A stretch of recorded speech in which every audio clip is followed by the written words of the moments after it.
What's up, everyone? Welcome back to Entrepreneurial Edge. And today we're talking about empires, revolutions, and some serious tech. We're diving deep into the story of Android, how a small startup took on giants like Microsoft and Palm, ultimately becoming the most dominant force in the smartphone world.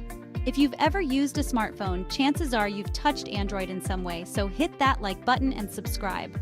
Let's unpack this tech revolution. Every tech giant has an origin story, and for Android, it all starts with this guy, Andy Rubin. Now, Rubin was already a bit of a legend in the tech world even before Android. He cut his teeth at companies like Apple and General Magic, which, if you don't know, was working on touchscreen devices way back in the early 90s. Talk about ahead of their time. But it was in 2000 that things really got cooking. Rubin co-founded a company called Danger, and they built this device called the Hip Top, later known as the Sidekick. Remember that thing? The phone that flipped open sideways with the full keyboard? Yeah, that was Rubin's brainchild. It was innovative, it was different, and it was a glimpse into how Rubin thought about mobile.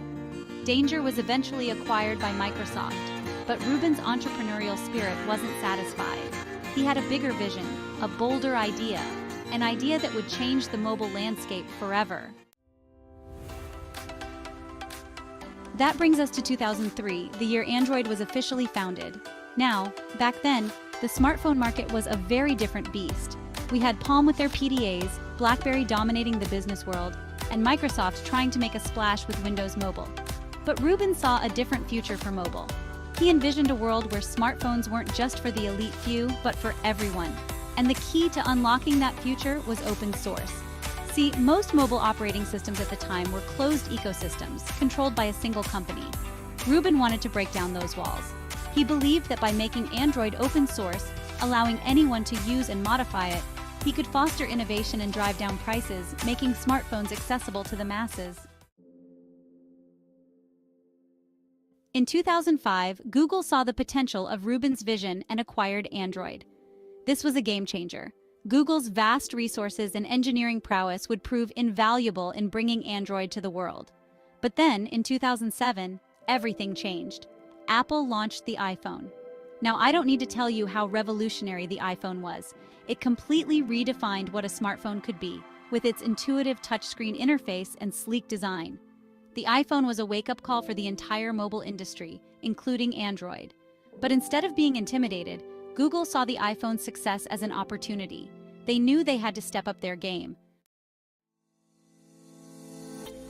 And step up they did.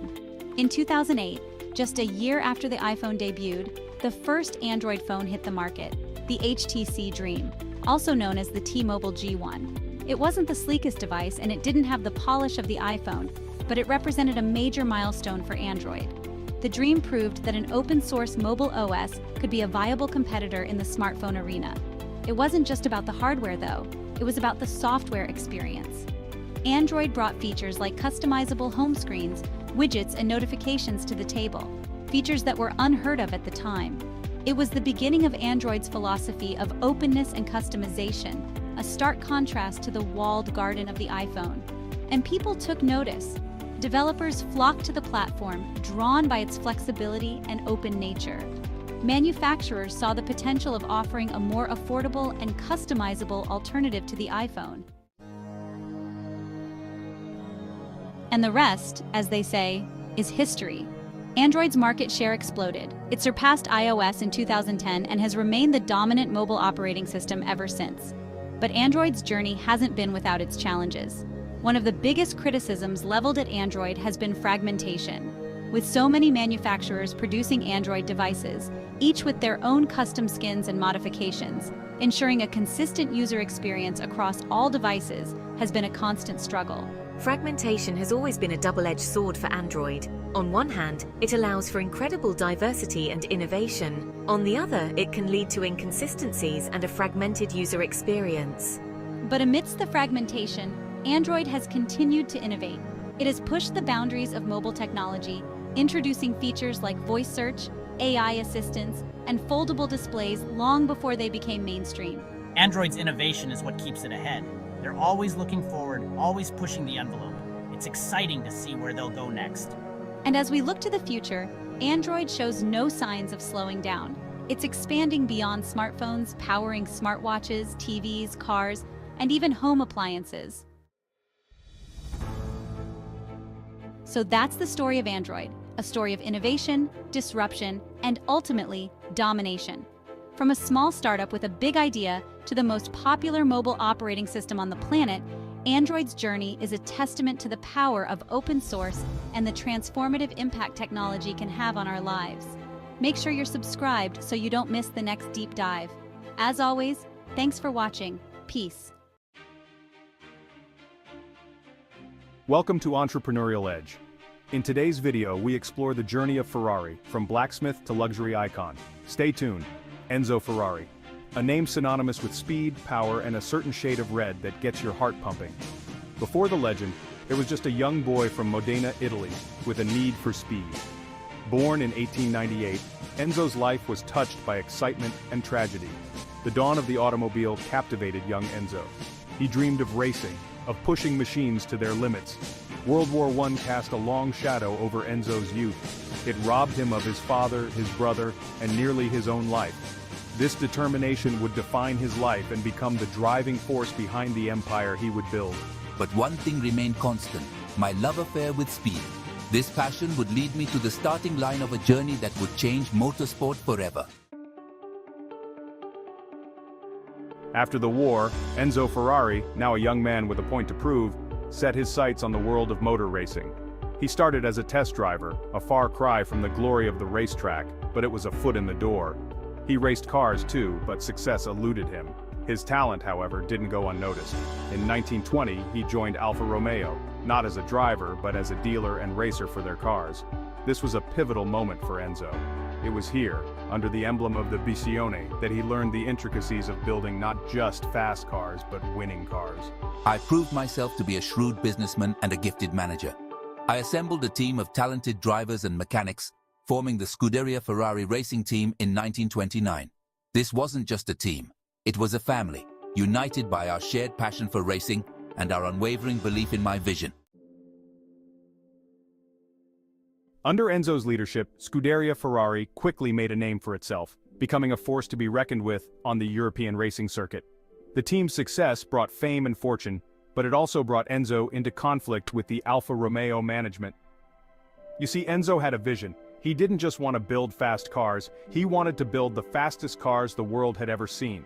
He wanted to create a legacy that would outlive him, a legacy built on speed, power, and Italian artistry.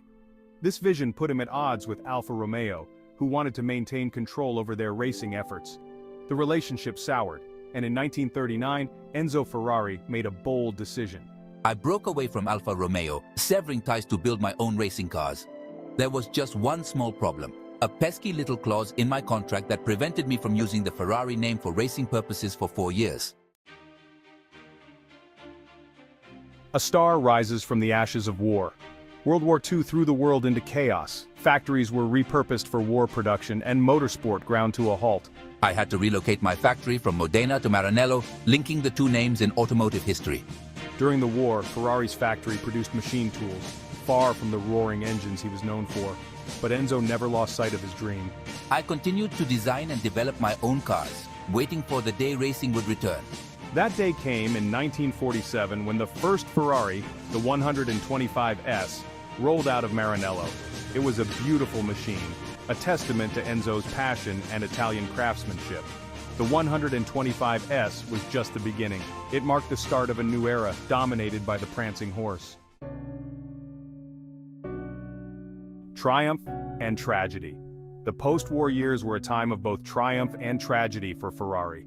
The team quickly established itself as a dominant force in motorsport, winning races and championships across various disciplines. The name Ferrari became synonymous with success. Drivers like myself and Juan Manuel Fangio etched our names into the annals of motorsport history behind the wheel of Ferrari's machines. Ascari's back-to-back Formula One championships in 1952 and 1953 cemented Ferrari's place at the pinnacle of motorsport. The world marveled at the speed and beauty of Ferrari's cars, and the team's scarlet-red livery became a symbol of power and prestige on and off the track. But tragedy struck in 1955 when I was killed in a testing accident at Monza. The loss devastated Enzo, who had developed a close personal relationship with me. The walkout and the comeback. The late 1950s and early 1960s were tumultuous times for Ferrari. The team continued to achieve success on the track, but internal tensions began to rise. My management style, often described as autocratic and demanding, led to clashes with key figures within the team. Things came to a head in 1961 when a disagreement with Enzo over his wife's involvement in the company led to the departure of several key personnel, including Carlo Chiti, the team manager, and several prominent engineers. This event, known as the Great Walkout, could have crippled Ferrari, but Enzo, as he always did, faced adversity head-on. I rebuilt my team, bringing in fresh talent and doubling down on my commitment to innovation. The result was a string of legendary cars, including the 250 GTO, widely regarded as one of the most beautiful and desirable cars ever made, and the 330 P4, a car that humiliated Ford at Le Mans in 1967. The Fiat years and the legacy of Enzo. By the late 1960s, the financial pressures of running a successful racing team and a growing car company began to take their toll on Ferrari. Recognizing the need for a partner, Enzo Ferrari made a deal with Fiat in 1969, selling a 50% stake in the company to the Italian giant. The Fiat partnership provided Ferrari with the financial security and resources it needed to continue its dominance in motorsport and expand its road car production. Enzo Ferrari remained at the helm, retaining control over the racing team and maintaining his influence over the company's direction. He continued to oversee the development of iconic cars like the Dino, named after his late son, and the Boxer, solidifying Ferrari's reputation for building high-performance, luxurious sports cars. Enzo Ferrari passed away in 1988 at the age of 90, leaving behind a legacy that few could even dream of matching. Thank you for watching. If you enjoyed this video, please like and subscribe to our channel, Entrepreneurial Edge, for more inspiring stories. If you're a car enthusiast, then you need to hear the incredible journey of Lamborghini, from humble tractors to luxury sports cars. Born in 1916, Ferruccio Lamborghini wasn't just any Italian kid. He loved machines, cars, tractors, you name it. He was fascinated by them. This passion led him to become a mechanic in the Royal Italian Air Force during World War II. But war is a dirty business, and when it ended, Ferruccio saw an opportunity. He took leftover military equipment, the kind nobody wanted anymore, and turned it into something useful: agricultural machinery. Farmers needed tractors, and Ferruccio was happy to supply them.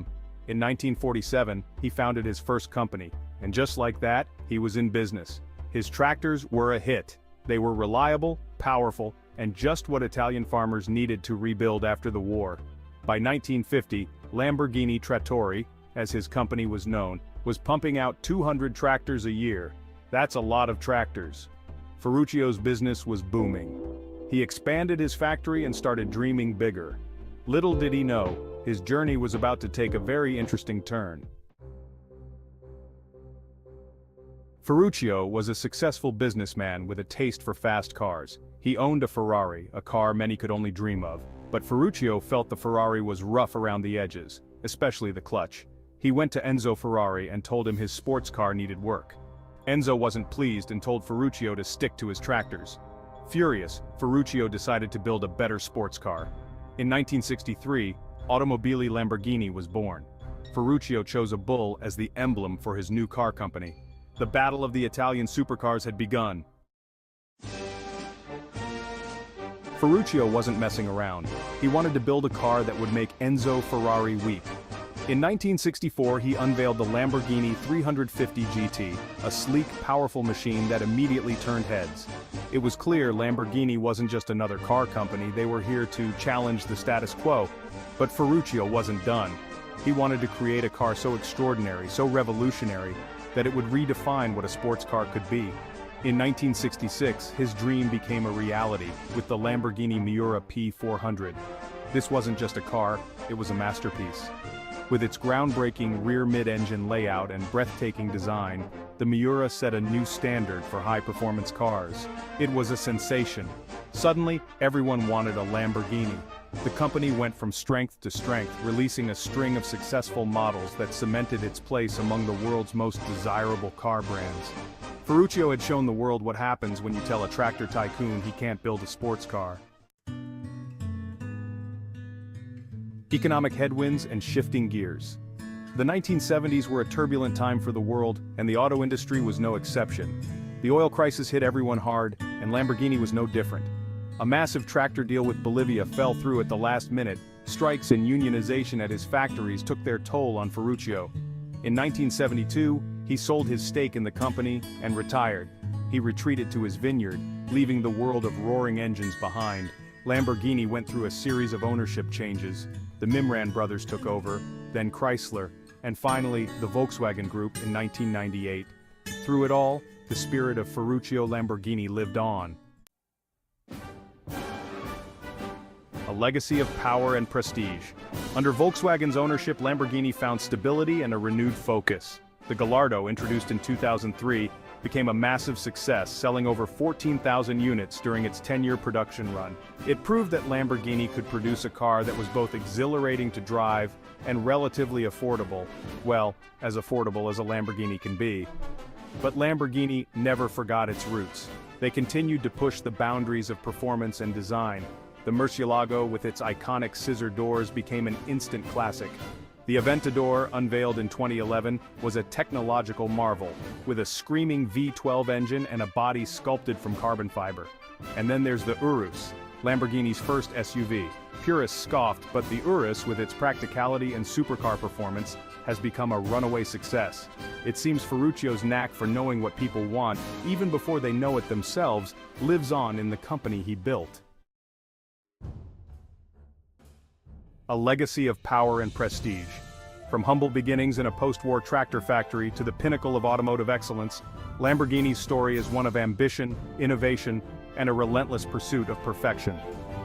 Ferruccio Lamborghini's legacy lives on, not just in the roaring engines and head-turning designs of his cars, but also in the spirit of daring to dream big and never backing down from a challenge.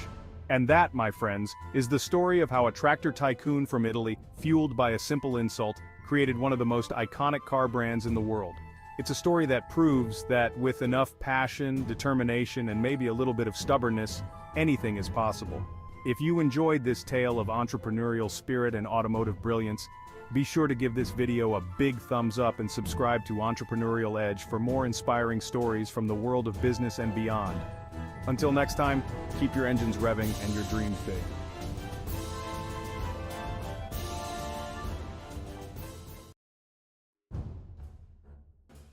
Why are there not more people talking about the incredible journey of the Tata Group?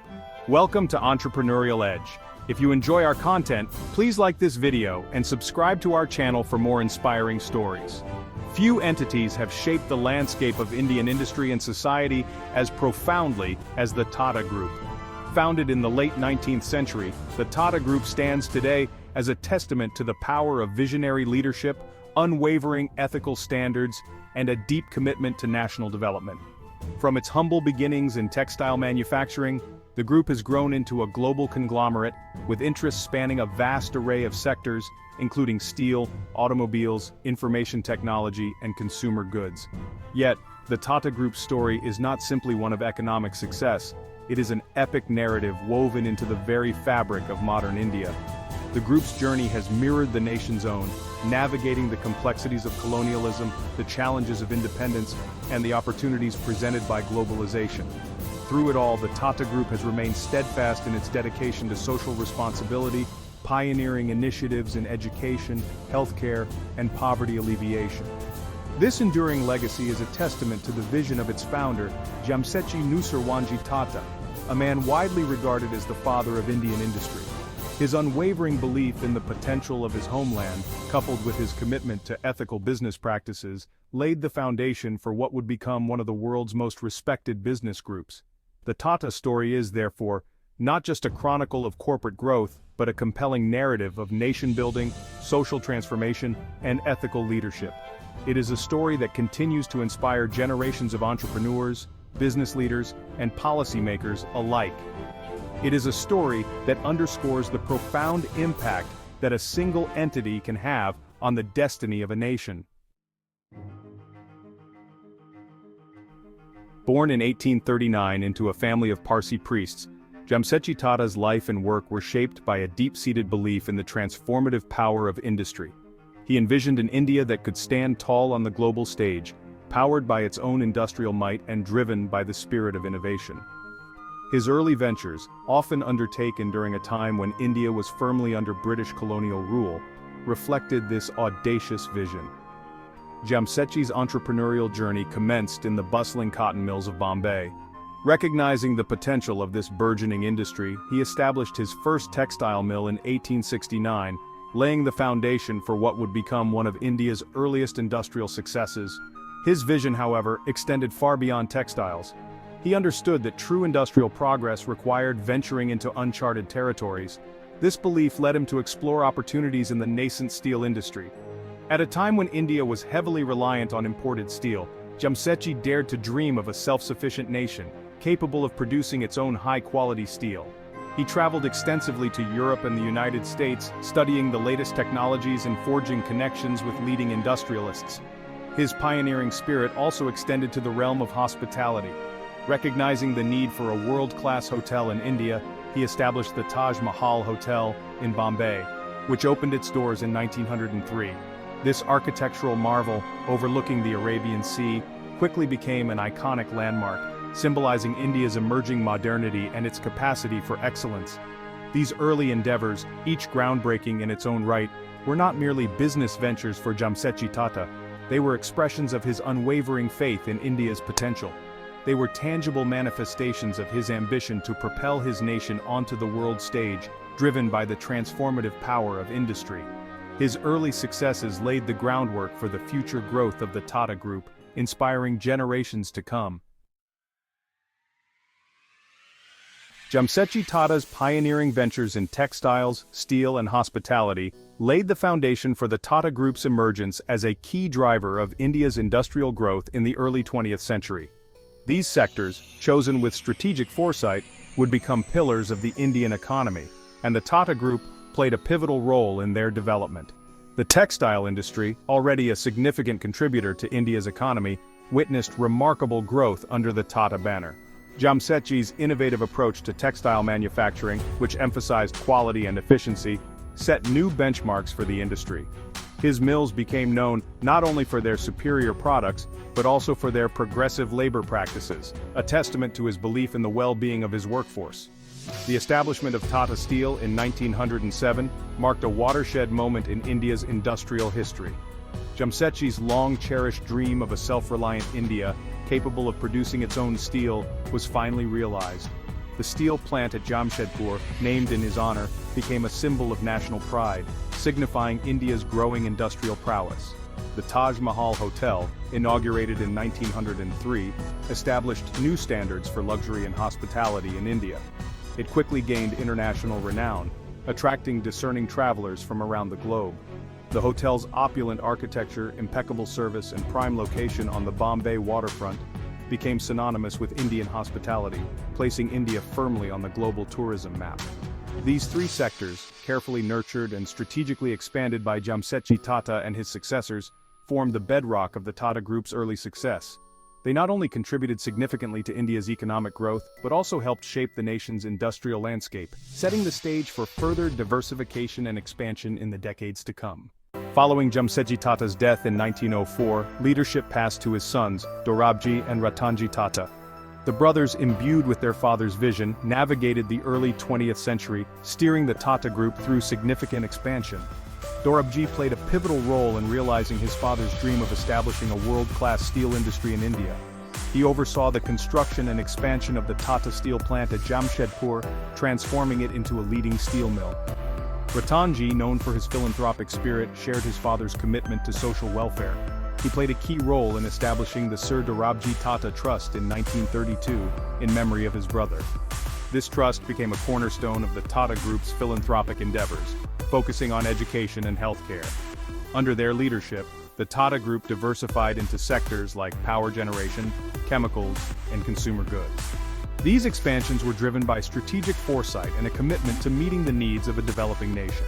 The Tata Group's growth faced challenges, including the global economic depression and World War II. However, the strong foundation laid by Jamsetji and the leadership of his sons enabled the group to weather these storms. This period solidified the Tata Group's position as a leading force in Indian industry, true to its core values of integrity and social responsibility.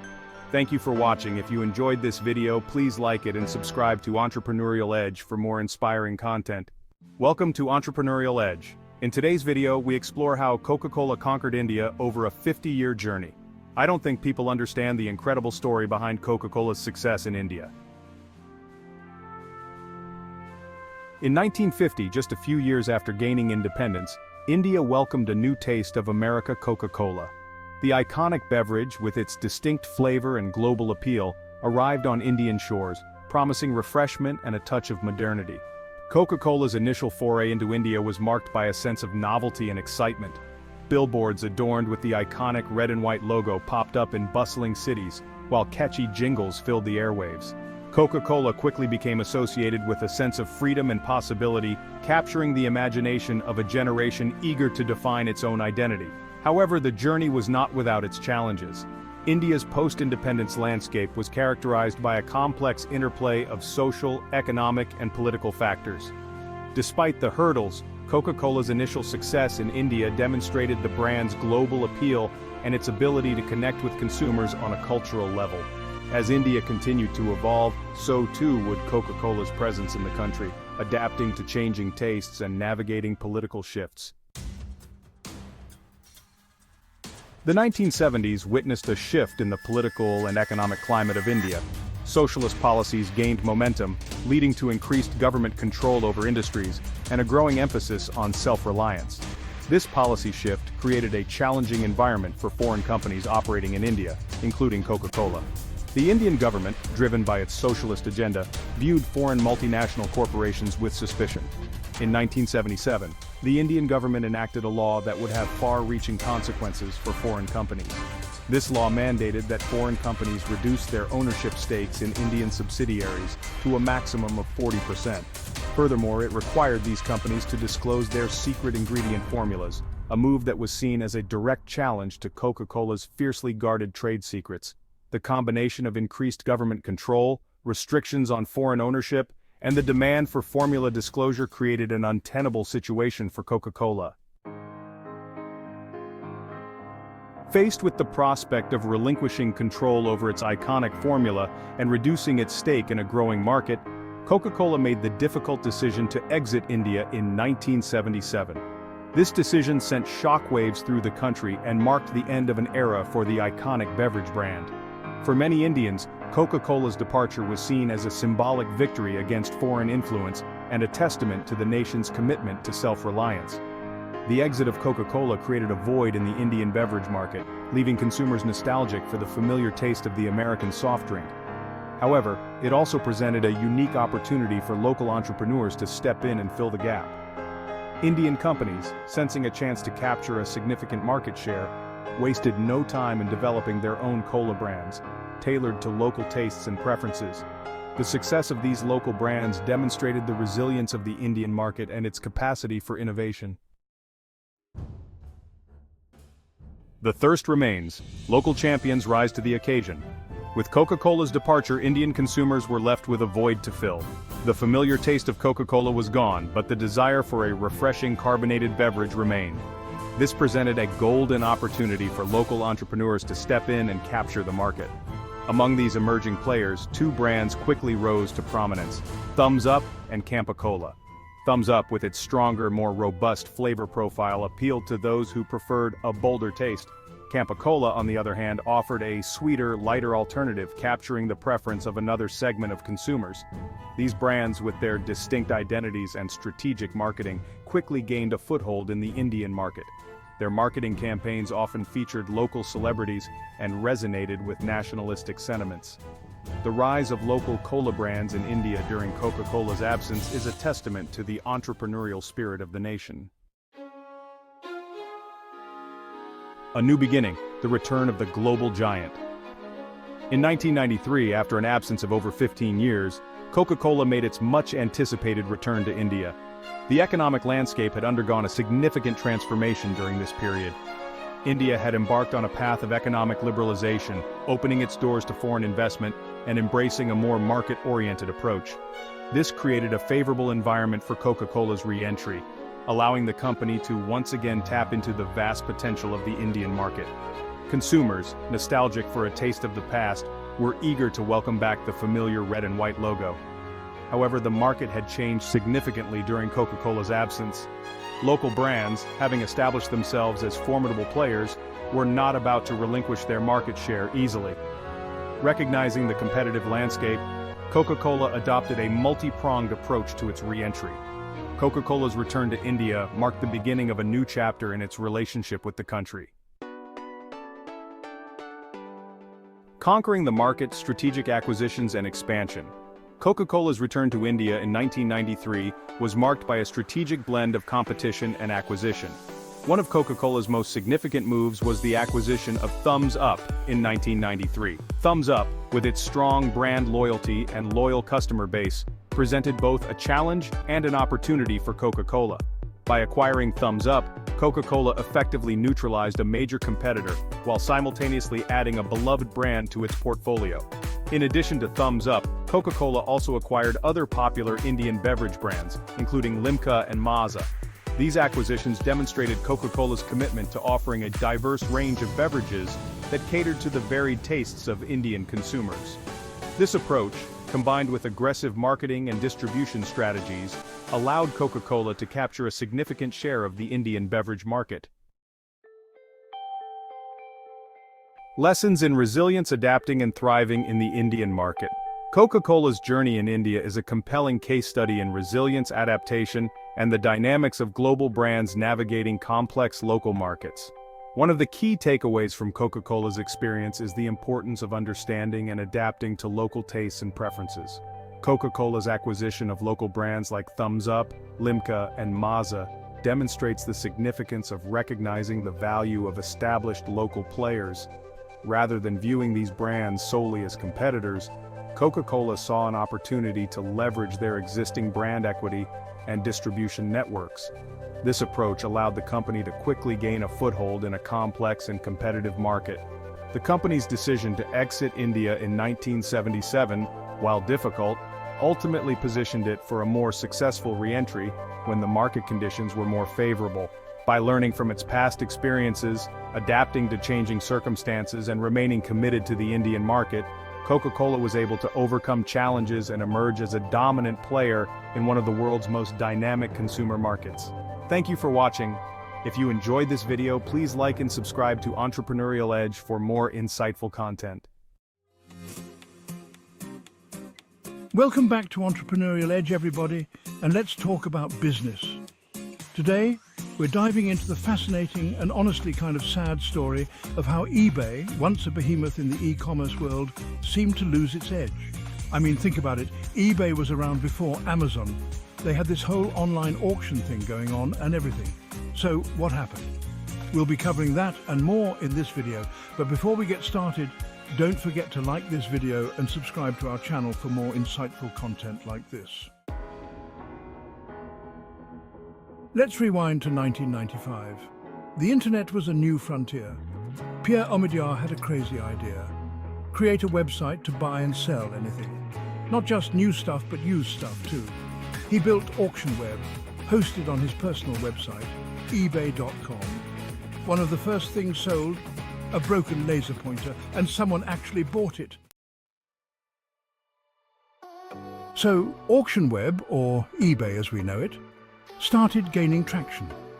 People loved the idea of buying and selling directly from each other, cutting out the middleman. And the fact that there weren't a ton of rules in the beginning? Well, that just added to the whole Wild West vibe of the platform. You could find some pretty crazy stuff on there. By 1996, eBay was exploding. I'm talking millions of users and tons of transactions happening every single day. That's when Pierre realized, hey, I can actually make some serious money off of this. So he started charging small commissions on each sale, and boom, eBay's primary revenue model was born. By 1998, eBay was huge, but still a scrappy startup. They needed serious business chops. Enter Meg Whitman. Meg Whitman was a seasoned executive from Hasbro and Procter & Gamble. She brought in much-needed structure. She got rid of controversial product categories and launched a massive marketing campaign. In September 1998, eBay had its IPO. The stock price skyrocketed from $18 to over $53. With Meg Whitman at the helm, eBay went on a shopping spree, acquiring companies left and right. They wanted to be the one-stop shop for everything you could possibly want to buy online. One of their smartest moves was acquiring PayPal in 2002 for a cool $1.5 billion. Back then, people were still wary of putting their credit card information online, but PayPal provided a safe and easy way to pay for things online. It was a match made in e-commerce heaven. They also bought Skype in 2005 for a whopping $2.6 billion. The idea was to integrate Skype into eBay, so buyers and sellers could communicate directly. But this acquisition didn't really pan out as they hoped. Skype was eventually sold to Microsoft in 2011 at a loss. The Amazon threat emerges. Now, while eBay was busy expanding its empire, a little company called Amazon was quietly building its own e-commerce dominance. See, Amazon was all about convenience. They offered things like free shipping, easy returns, and a massive selection of products, all at competitive prices. eBay, on the other hand, was still heavily reliant on its auction format, which could be time-consuming and, let's be honest, a little bit clunky. In 2008, eBay's leadership recognized the threat Amazon posed and tried to pivot the company to compete more directly. They launched their own version of Buy It Now to rival Amazon's instant purchasing, but it was too little, too late. The breakup, eBay and PayPal go their separate ways. By the 2010s, eBay was facing some serious challenges. Their growth had slowed, and activist investor Carl Icahn was putting pressure on the company to make some big changes. Many believed that eBay was holding PayPal back and that the two companies would be more valuable as separate entities. And you know what? They were right. In 2015, eBay announced that it would be spinning off PayPal into its own publicly traded company. The split was a huge success for PayPal, which saw its stock price skyrocket in the years that followed. eBay, however, continued to struggle. eBay today, can the once giant survive? So where does eBay stand today? Well, it's still a major player in the e-commerce space, but it's a shadow of its former self. Amazon has become the undisputed king of online retail, and eBay has struggled to keep up. They're still known for their auctions, of course, but that's not really enough to compete in today's market. They've tried to innovate, launching things like eBay Guaranteed Delivery to compete with Amazon Prime, but nothing seems to be moving the needle. So, can eBay turn things around? It's hard to say. They need to find a way to differentiate themselves from Amazon and offer something unique that customers can't get anywhere else. Otherwise, they risk becoming the next MySpace, a once dominant platform that's now a distant memory. Thanks for sticking with me today as we explored the roller coaster ride that is eBay's history. It's a cautionary tale of a company that was once at the forefront of innovation, but ultimately failed to adapt to the changing e-commerce landscape. So what do you think eBay needs to do to stay relevant in today's market? Let me know your thoughts in the comments below. If you enjoyed this video, please give it a thumbs up and subscribe to our channel for more deep dives into the world of business and entrepreneurship. Until next time, take care and stay hungry for success. From paper to phones, the rise and fall of Nokia. Welcome to Entrepreneurial Edge.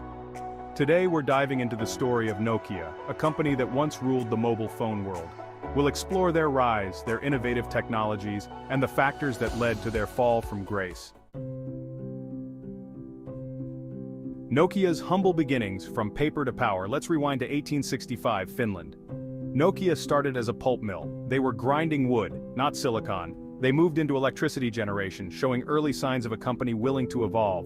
The merger with Finnish Rubber Works and Finnish Cable Works laid the foundation for a future in telecommunications. This early history shows a company comfortable with change, a trait that would both serve and ultimately fail them. From powering homes to connecting people, the seeds were sown. The telecom transformation, digital switches, and car phones. Fast forward to the 1970s, the era of disco and digital switches. Nokia began dabbling in telecommunications. They developed digital switches for telephone exchanges, modernizing communication networks. They also ventured into car phones, a luxury at the time, but a sign of the mobile future. Nokia was positioning itself at the forefront of a technological revolution. They were not just making products, they were building the backbone of the connected world. This early adoption of digital technology set the stage for their future dominance. They were thinking ahead, anticipating the demand for mobile communication. Going mobile, the Mobira Cityman and Gorbachev's call, the 1980s. Nokia launched the Mobira Cityman, one of their first portable cellular phones. It was a symbol of the future, where communication was no longer tied to a landline. Soviet leader Mikhail Gorbachev made a call on a Mobira Cityman, a cultural moment. It cemented Nokia's place in history, associating the brand with global communication and political change. This moment propelled Nokia onto the world stage. The Mobira Cityman became a symbol of connection and progress. The 2G revolution, texting and global dominance. The 1990s. Nokia was instrumental in developing the 2G GSM network. This wasn't just an upgrade, it was a paradigm shift. Analog was out, digital was in, opening up a whole new world of possibilities, including text messaging. Nokia played a huge role in making SMS happen, revolutionizing communication. Suddenly, we could connect with anyone, anywhere, instantly. Nokia wasn't just making phones, they were shaping how we communicated. This was the beginning of their reign as the undisputed king of the mobile phone world. The Nokia reign, the 2100 series and the iconic Snake game. Enter the Nokia 2100 series. Over 20 million units sold. The distinctive ringtone became instantly recognizable. And who could forget Snake? This simple game became an addiction. The 2100 series solidified Nokia's dominance. They weren't just making phones, they were creating experiences. They understood what consumers wanted and delivered it in a sleek, affordable package. For 14 years they held the top spot, a remarkable achievement in such a rapidly evolving industry. The iPhone disruption, a new era of touchscreens and apps, 2007. Apple launched the iPhone, a revolution. The multi-touch display, the intuitive interface, the app ecosystem. It was a whole new world. Nokia, the king of the physical keyboard, was caught off guard. They had been so focused on their existing success that they failed to see the seismic shift happening in the market. The iPhone wasn't just a competitor, it was a disruptor. This was the beginning of their downfall. The fall of a titan, Nokia's struggle to adapt. Nokia's market share plummeted. From dominating the market to holding less than 5%, the decline was swift and brutal. Their stock value tanked, losing over 90% of its value after the iPhone launch. Nokia, once a symbol of innovation, became a symbol of what happens when you fail to adapt. They had the resources, the talent, the history, but they lacked the vision to see the future. They clung to their old ways, their old technology, and they paid the price. This is a lesson for every entrepreneur: innovate or die. Lessons learned. Adapt or be left behind. Thanks for watching. If you enjoyed this video, please give it a thumbs up and subscribe to Entrepreneurial Edge for more great content. Nokia's story is a powerful reminder of the importance of adaptability in the face of disruption. See you in the next video. In the heart of the Cold War, an unlikely ambassador for American capitalism emerged: Pepsi-Cola. This was a time when tensions between the United States and the Soviet Union were at their peak, and every interaction was laden with political significance. The year was 1959, and the setting was the American National Exhibition in Moscow. This event was a grand showcase of American life, designed to impress Soviet citizens with the benefits of capitalism. This exhibition, intended to showcase the triumphs of American consumerism, became the unlikely stage for Pepsi's grand entrance into the Soviet Union. It was a strategic move, blending diplomacy with marketing. Amidst displays of modern appliances and stylish automobiles, Pepsi offered Soviet citizens their first taste of the iconic American cola. The reaction was overwhelmingly positive, sparking curiosity and excitement. This seemingly innocuous introduction marked the beginning of a remarkable journey for Pepsi. It was more than just a marketing stunt. It was a calculated risk that paid off in unexpected ways. The company would navigate the complexities of Cold War politics and Soviet bureaucracy. This was no small feat, as the political landscape was fraught with suspicion and rivalry. They would forge unprecedented trade agreements and capture the hearts, or rather the taste buds, of a nation. These agreements were groundbreaking, setting a precedent for future business ventures between the two superpowers. Pepsi's foray into the USSR was not just about selling a beverage. It was a cultural exchange, a testament to the power of soft power in a time of geopolitical tension. It showed that even in the midst of conflict, there were opportunities for connection and understanding. The Soviet Union, with its closed economy and rigid ideology, presented formidable challenges for any Western company. The barriers to entry were high and the risks were significant. Yet, Pepsi saw an opportunity where others saw only obstacles. They were willing to take the gamble, driven by the belief that their product could transcend political boundaries. They recognized a thirst for something different, a yearning for the forbidden fruits of the West. This desire was palpable, and Pepsi was ready to quench it. Pepsi's entry into the USSR was a gamble, a bold move that would have far-reaching consequences. It was a daring venture that would pave the way for other Western brands to follow. Little did anyone know that this fizzy beverage would become a symbol of cultural exchange. It represented a small but significant bridge between two worlds that were otherwise divided. It would even momentarily reshape the global balance of power. Pepsi's success in the Soviet Union was a testament to the unexpected ways in which culture and commerce can intersect, even in the most unlikely of circumstances.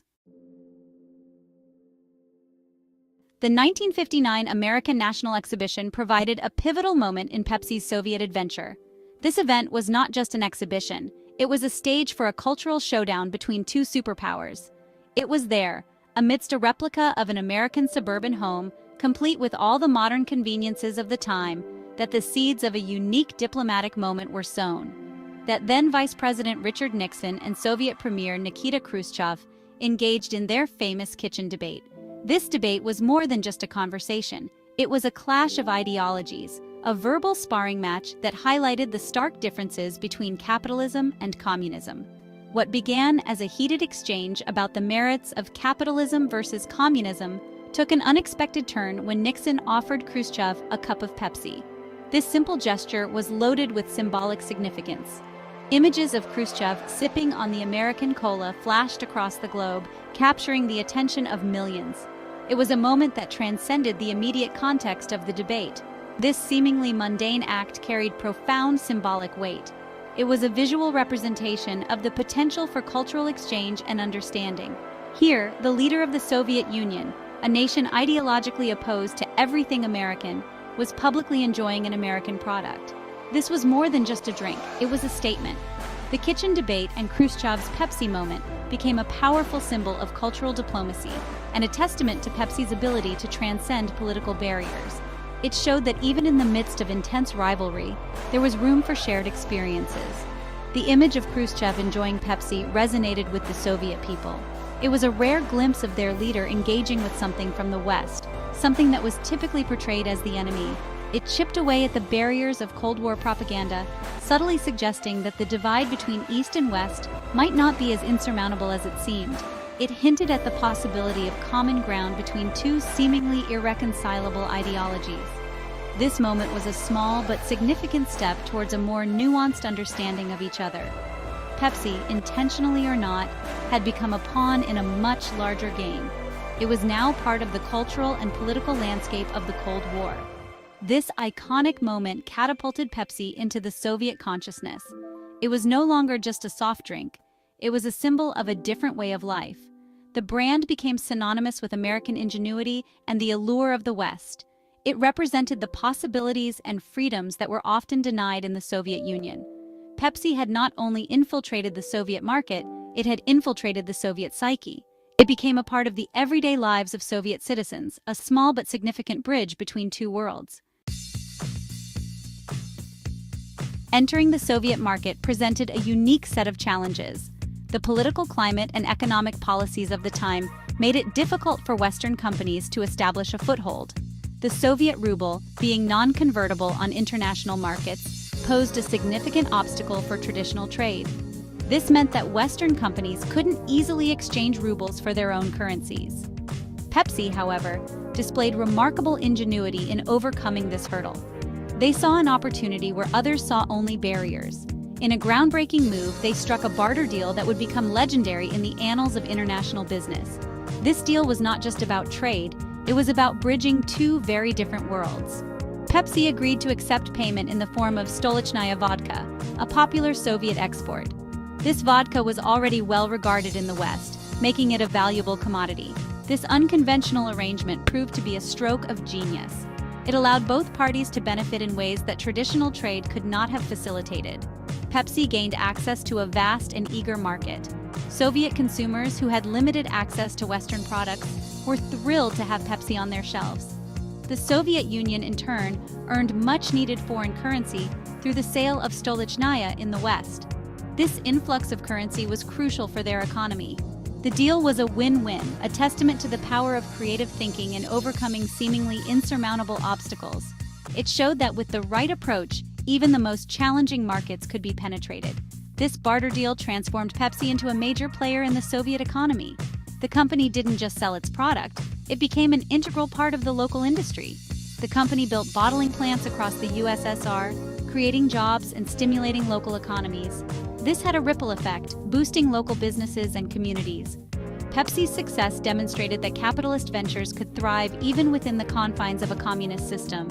It was a groundbreaking example of how business could transcend political ideologies. The barter arrangement also fostered a curious kind of cultural exchange. It wasn't just about products, it was about people and ideas crossing borders. Stolichnaya vodka became a popular choice for Western consumers who appreciated its quality and exotic origins, while Pepsi-Cola became the drink of choice for millions of Soviet citizens. This mutual exchange of goods and culture left a lasting impact on both societies. By the late 1980s, Pepsi had achieved unprecedented success in the Soviet Union. Their iconic logo adorned billboards and storefronts across the vast nation. Pepsi had become a household name, a symbol of Western cool and aspiration. However, the company's most audacious move was yet to come. In 1989, as the Soviet Union teetered on the brink of collapse, Pepsi struck another historic deal. This time, they traded cola concentrate for a fleet of Soviet warships. The deal, valued at over $3 billion, made Pepsi momentarily the sixth largest navy in the world. This quirky episode underscored Pepsi's out-of-the-box thinking and their enduring commitment to the Soviet market. The Pepsi Navy became an international sensation. It captured the imagination of the world and cemented Pepsi's place in history as a company willing to push boundaries and challenge conventional wisdom. The deal also highlighted the desperate economic straits of the Soviet Union in its dying days. While the warships were eventually sold for scrap, the legend of the Pepsi Navy lived on. It served as a reminder of Pepsi's extraordinary journey in the USSR and their unwavering belief in the power of trade and engagement. Thank you for watching. Please like and subscribe for more fascinating stories. Picture this. It's 1978, and Richard Branson is stuck in Puerto Rico. His flight to the British Virgin Islands is cancelled. Frustration boils over as he watches other stranded passengers scramble for alternatives. But instead of joining the melee, an idea strikes him. Why not charter his own plane? He finds a Boeing 747, scribbles a sign that reads, Virgin Airways $39 to the Virgin Islands, and sells the remaining seats to fellow passengers right there in the terminal. That moment, born out of frustration and a dash of impulsiveness, plants the seed for Virgin Atlantic. It teaches him a valuable lesson. Sometimes, the most brilliant ideas emerge from the most unexpected places. It also shows him the power of turning a negative experience into a positive one. The success of that makeshift flight ignites a fire in his belly. He sees an opportunity to challenge the status quo of the airline industry, an industry dominated by giants like British Airways. He envisions an airline that isn't just about getting from point A to point B, but about making the journey itself enjoyable. an airline that puts the customer first, offering exceptional service and a touch of Virgin flair. In 1984, Richard Branson's vision took flight. Virgin Atlantic Airways was born, launching its inaugural flight from London Gatwick to Newark, New Jersey. The flagship aircraft? A leased Boeing 747, a symbol of ambition and commitment to shaking things up. From the outset, Virgin Atlantic was determined to be different. They introduced innovations like individual seat-back entertainment systems, a first in the industry. The focus was on creating a fun and relaxed atmosphere on board, with friendly and attentive cabin crew who treated passengers like valued guests. The response was overwhelmingly positive. Travelers embraced the fresh approach, the commitment to customer service, and the competitive pricing. Virgin Atlantic was a breath of fresh air in a stagnant industry, and their success was a testament to the power of innovation and a relentless focus on the customer experience. Virgin Atlantic's success, however, didn't sit well with everyone. British Airways, threatened by Virgin Atlantic's growing popularity, resorted to underhanded tactics to undermine their progress. This marked the beginning of what would become known as the Dirty Tricks campaign. British Airways employed a range of unethical and, as it would later be proven, illegal tactics. They spread false rumors about Virgin Atlantic's financial stability. They poached Virgin Atlantic's customers, offering them inducements to switch airlines. They even went so far as to access Virgin Atlantic's computer systems to gain confidential information. This wasn't just healthy competition, it was corporate bullying at its worst. Richard Branson was furious. Virgin Atlantic had entered the market fairly and were succeeding on their own merits. They refused to be bullied into submission. Branson's gamble, selling records for justice. Richard was determined to fight back, not just for Virgin Atlantic, but for all those who had been wronged by British Airways' unethical behavior. However, taking on a giant like British Airways in court was a daunting and expensive prospect.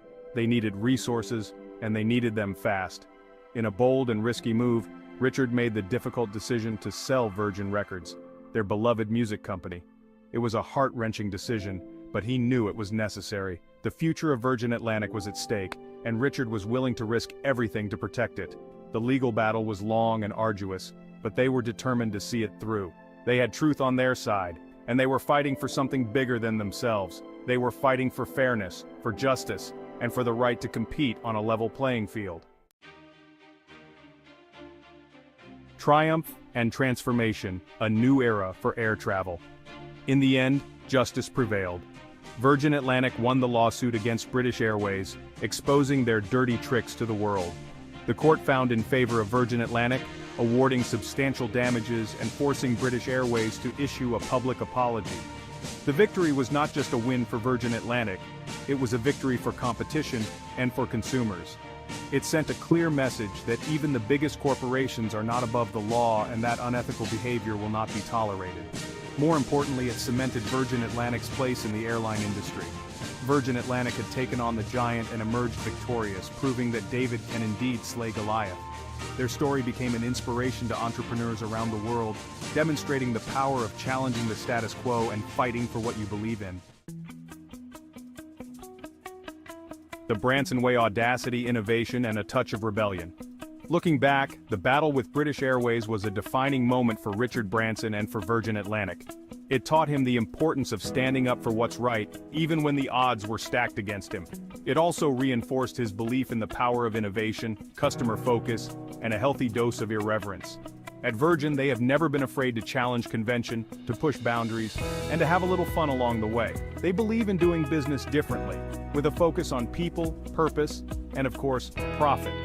That's the Branson way. It's about having the audacity to dream big, the courage to take risks, and the resilience to bounce back from setbacks. It's about making a difference in the world while having a blast doing it. If viewers enjoyed this glimpse into the entrepreneurial edge, they should give a like and subscribe for more inspiring stories of business battles, bold visions, and unconventional triumphs. Welcome to Entrepreneurial Edge. In today's video, we explore how Samsung became the giant it is today. Stay tuned. What's something people don't know about Samsung's humble beginnings? In 1938, as the world teetered on the brink of war, Lee Byung-chul laid the foundation for what would become one of the most recognizable names in technology, Samsung. It was a time of great uncertainty and upheaval, but also a time ripe with opportunity for those willing to seize it. Starting as a modest trading company based in Daegu, Korea, Samsung's early operations focused on exporting goods like fish, vegetables, and noodles to nearby China. These were humble beginnings, but they laid the groundwork for something much larger.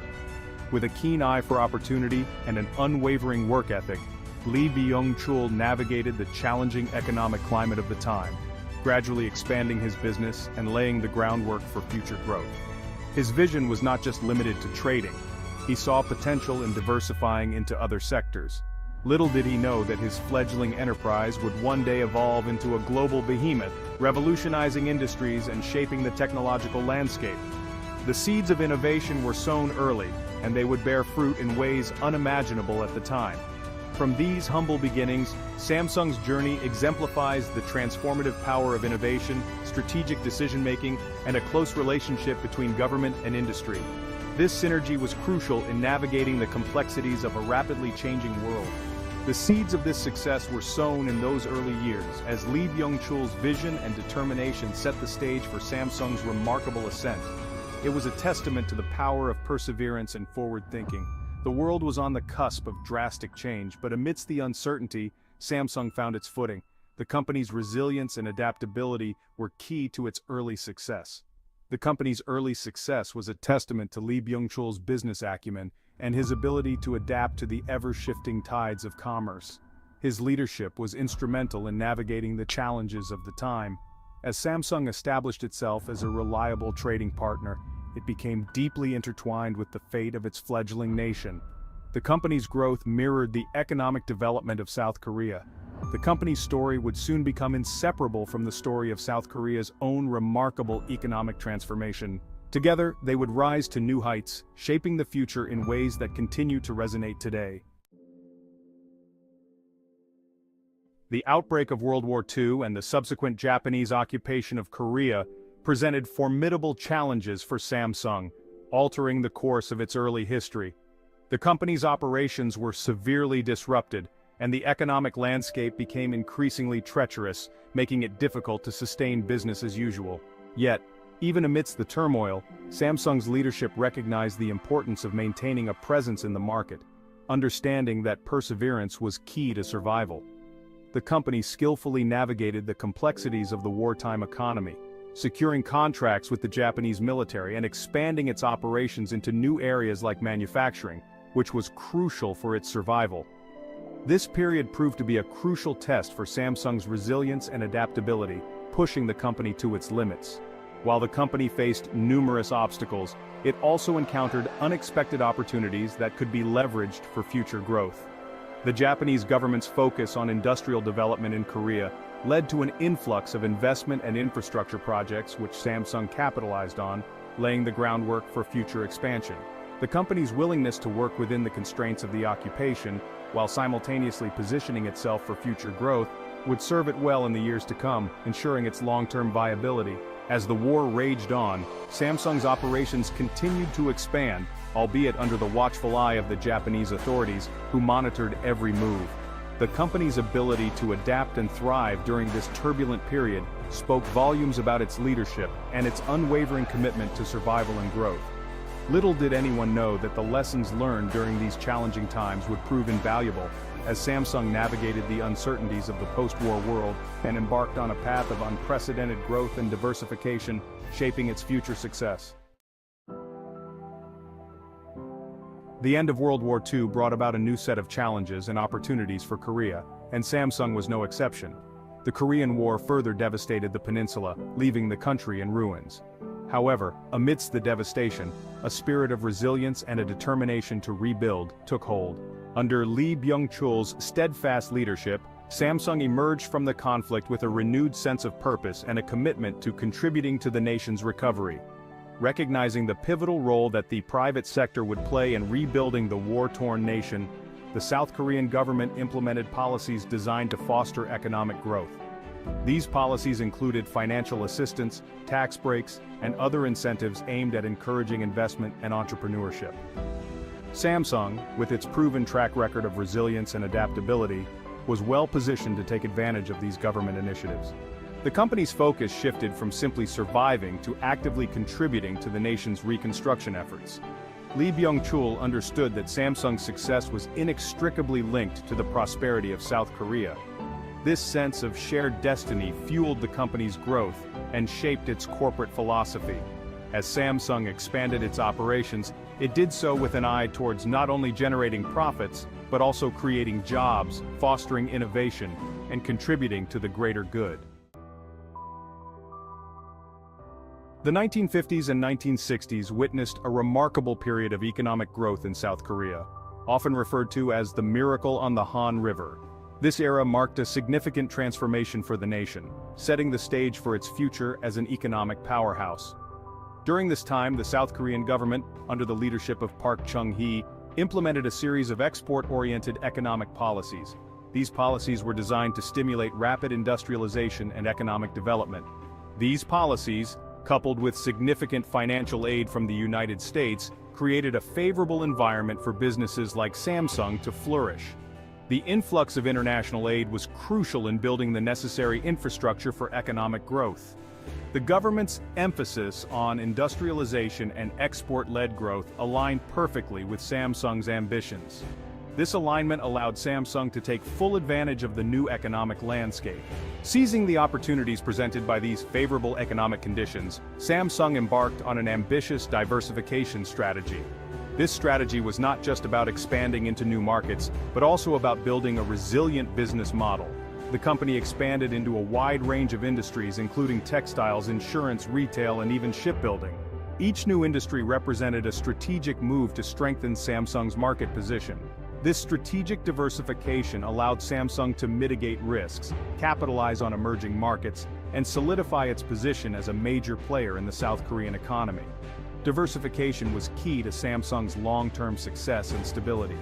Each new venture, though seemingly disparate, contributed to the company's growing portfolio and strengthened its overall market presence.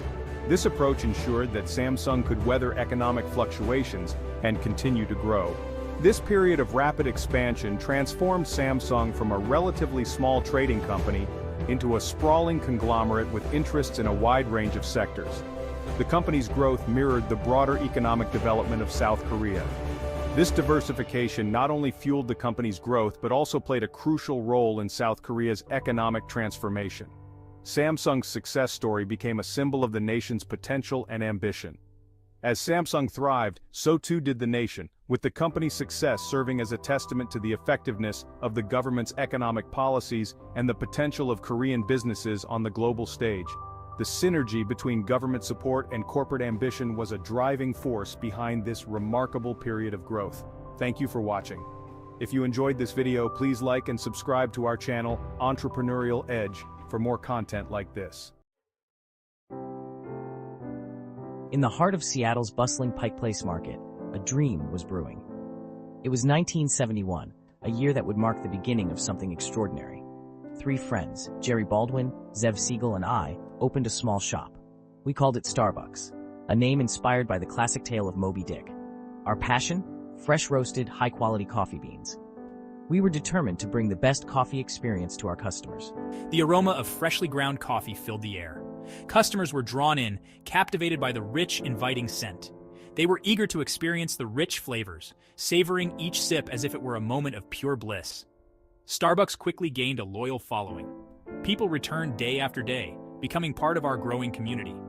The founders were meticulous about their beans. They knew that the secret to great coffee lay in the details. They sourced the finest Arabica beans and roasted them with care, ensuring each batch met their high standards. Word spread about this hidden gem in Seattle. It wasn't long before the name Starbucks was on everyone's lips. Coffee lovers from all over sought out Starbucks, eager to taste what everyone was talking about. The little shop was thriving, bustling with activity and the hum of conversation. Little did we know, a revolution was about to begin. A revolution that would not only change our lives, but also the way the world drank coffee. A revolution that would change the way the world drank coffee, making Starbucks a household name and a global phenomenon. In 1982, a young Howard Schultz walked into Starbucks. He was captivated by what he saw and felt. The aroma, the energy, the passion for coffee resonated deeply with him. It was unlike anything he had experienced before. At the time, Schultz was working for a housewares company, where he was already familiar with the importance of quality products. He had just returned from a transformative trip to Italy, where he discovered something extraordinary. Italy had ignited a spark in me. The coffee bars were more than just places to drink coffee. I was mesmerized by the Italian coffee culture, the craftsmanship, and the communal atmosphere. The bustling espresso bars, the sense of community, the art of coffee making. I saw an opportunity to bring this vibrant culture to America. I envisioned bringing this experience to America, creating a place where people could gather and enjoy high-quality coffee. Schultz joined Starbucks that year, driven by his newfound vision. He became director of marketing and operations, a role that allowed him to influence the company's direction. He shared his vision with the founders, passionately explaining his ideas. He wanted to expand beyond selling beans and create a unique coffee experience. He proposed creating a third place, a concept that was revolutionary at the time. A place between home and work, where people could relax, connect, and enjoy a cup of coffee in a welcoming environment. The founders were hesitant at first. They feared losing the charm of their original concept, but Schultz was persistent. He believed in his vision. In 1987, he convinced the founders to sell him Starbucks. I wasted no time. I set about transforming Starbucks. I introduced espresso drinks. I created a warm and inviting atmosphere in our stores. I focused on customer service. I wanted every customer to feel like they were part of the Starbucks family. The response was phenomenal. People embraced the Starbucks experience. The company grew rapidly. Schultz's vision was becoming a reality. Starbucks was no longer just a coffee shop. It was a cultural phenomenon. Facing the heat challenges and reinvention. Throughout the 1990s, Starbucks expanded aggressively, opening new stores at a rapid pace. By the early 2000s, they had thousands of stores worldwide, becoming a global coffeehouse phenomenon. But with rapid growth came challenges, including maintaining the quality of their products and services. The quality of the coffee and the customer experience began to suffer, leading to dissatisfaction among loyal patrons. Schultz, who had stepped down as CEO in 2000, returned to the helm in 2008, ready to tackle these issues head-on. He was determined to revitalize the brand and restore its former glory. We had to make some tough decisions. Closing underperforming stores was necessary to streamline operations. Investing in barista training was crucial to ensure consistent quality and improve customer satisfaction. Emphasizing quality and innovation became our focus, leading to the development of new and exciting coffee beverages. Under Schultz's leadership, Starbucks regained its footing. They introduced new products like the Frappuccino, which became immensely popular. They embraced technology, launching a loyalty program and mobile ordering, making it easier for customers to enjoy their favorite drinks. Beyond coffee, a legacy of social impact. Schultz believed in using business as a force for good. He championed social responsibility initiatives. Starbucks became known for providing healthcare benefits and tuition assistance to its employees. Schultz stepped down as CEO again in 2016. He left behind a legacy of innovation, customer focus, and social impact. Starbucks, under his leadership, had become a global coffee giant. Today, Starbucks continues to thrive. It remains committed to its core values of quality, connection, and social responsibility. The company's journey is a testament to the power of a vision that transformed a small coffee shop into a global icon. Welcome to Entrepreneurial Edge. In today's video, we explore how Stripe built a $35 billion empire. Don't forget to like and subscribe. This is why you need Stripe. Stripe, often referred to as the internet's middleman, has become a titan in the financial technology sector. Valued at a staggering $35 billion, this company has revolutionized the way businesses handle online transactions. Stripe provides the invisible infrastructure that allows companies to accept payments, manage subscriptions, and navigate the complexities of online commerce. In essence, Stripe simplifies the often cumbersome world of online payments. They provide businesses with the tools to easily accept credit cards, process international transactions, and manage recurring billing. This seamless integration has made them the go-to solution for businesses of all sizes. The minds behind this financial revolution are brothers Patrick and John Collison. Hailing from a small village in Ireland, the Collison brothers displayed a knack for technology from a young age. Driven by an entrepreneurial spirit, they embarked on their first major venture while still in their teens. This initial foray into the world of startups resulted in Octomatic, a software company designed to assist eBay sellers. The company's success was remarkable, catching the eye of investors and eventually leading to its acquisition in 2008. This early triumph fueled their ambition and provided valuable experience for their next big venture. The idea for Stripe was born from the Collison brothers' own frustrations. Upon moving to Silicon Valley, they were struck by the archaic and convoluted processes involved in accepting online payments in the United States. Existing solutions were clunky, developer-unfriendly, and often riddled with hidden fees. Recognizing a significant gap in the market, they founded Stripe in 2010. Their mission was clear: to create a developer-first platform that made online payments simple, transparent, and accessible to businesses of all sizes. This vision laid the foundation for Stripe's meteoric rise. Stripe's official launch in 2011 was met with immediate enthusiasm from the developer community. Early funding from Y Combinator, a prestigious startup accelerator, provided the initial boost. Word of Stripe's elegant solutions spread quickly, and soon they were securing funding from major venture capital firms like Sequoia Capital and Andreessen Horowitz. This influx of investment fueled Stripe's rapid growth, allowing them to expand their team and refine their platform.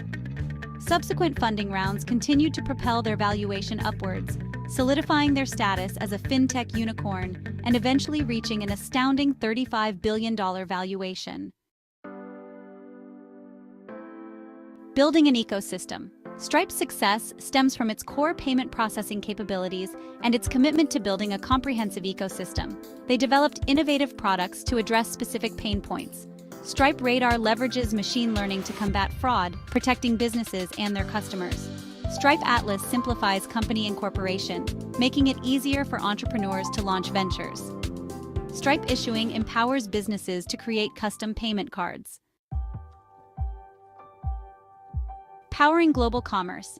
Stripe's reach extends to every corner of the globe.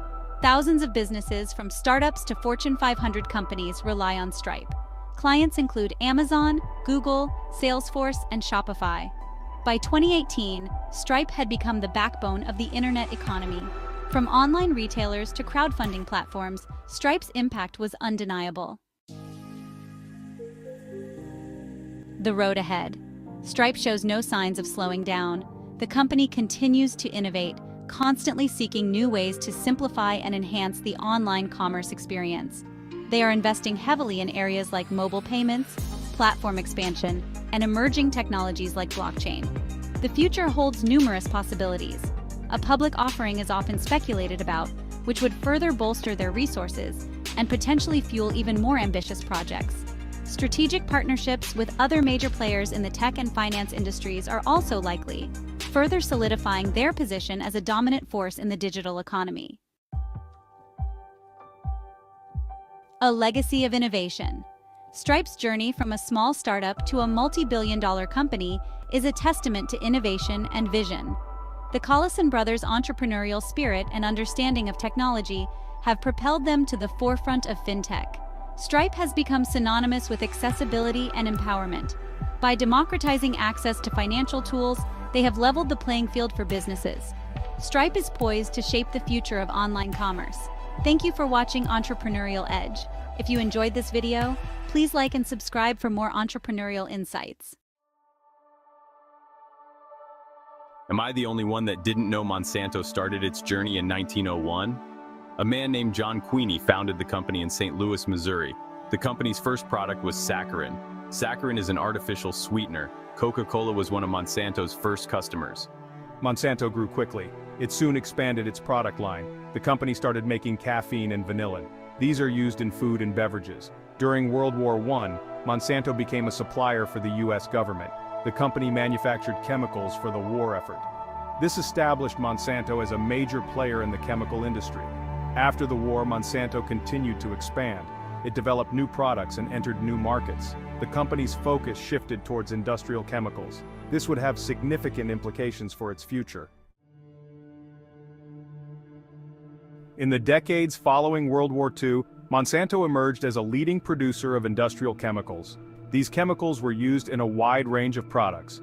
They were in everything from plastics and paints to pesticides and herbicides. One of Monsanto's most profitable products was polychlorinated biphenyls, or PCBs. PCBs were used in electrical equipment like transformers. However, PCBs were later found to be highly toxic. They persist in the environment and accumulate in the food chain. They pose serious risks to human health and the environment. Monsanto also produced large quantities of the pesticide DDT. DDT was initially hailed as a miracle chemical for its effectiveness in controlling malaria-carrying mosquitoes. However, it was later discovered that DDT also had harmful effects on wildlife, particularly birds. The use of DDT was banned in many countries after the publication of Rachel Carson's Silent Spring, which exposed its dangers. Perhaps the most controversial chemical produced by Monsanto was Agent Orange. Agent Orange was a herbicide used by the U.S. military during the Vietnam War. It was used to defoliate forests and destroy enemy crops. Agent Orange contained a highly toxic dioxin contaminant. This dioxin caused severe health problems for Vietnamese civilians and American veterans, including cancer, birth defects, and other serious illnesses. In the 1970s, Monsanto began to shift its focus away from industrial chemicals. The company saw a new opportunity in the emerging field of agricultural biotechnology. This marked a turning point in the company's history. Monsanto invested heavily in research and development. They sought to apply the principles of biotechnology to agriculture. The goal was to improve crop yields and reduce the need for pesticides and herbicides. In the early 1980s, Monsanto achieved a major breakthrough. Scientists at the company successfully genetically modified a plant cell. This paved the way for the development of genetically modified crops, or GMOs. These crops were engineered to have desirable traits such as resistance to herbicides or insects. Monsanto's foray into agricultural biotechnology was driven by a desire to improve agriculture and increase food production. However, it also sparked controversy. Critics raised concerns about the potential risks of GMOs to human health and the environment. They argued that not enough was known about the long-term effects of these new technologies. Monsanto's genetically modified seeds really changed the game for U.S. farmers. With these seeds, we saw an increase in crop yields and a decrease in the use of pesticides.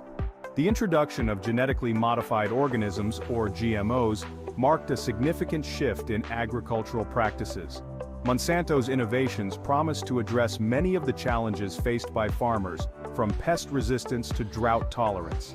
Yeah, I mean, it wasn't just about higher yields, it was also about having crops that could withstand harsh conditions. This was a big deal for farmers trying to make a living. As Monsanto's GMO seeds gained popularity, they became a cornerstone of modern agriculture, transforming the way food was produced around the world. In the United States, Monsanto's influence on agriculture cannot be overstated. Their products quickly became ubiquitous, fundamentally altering farming practices.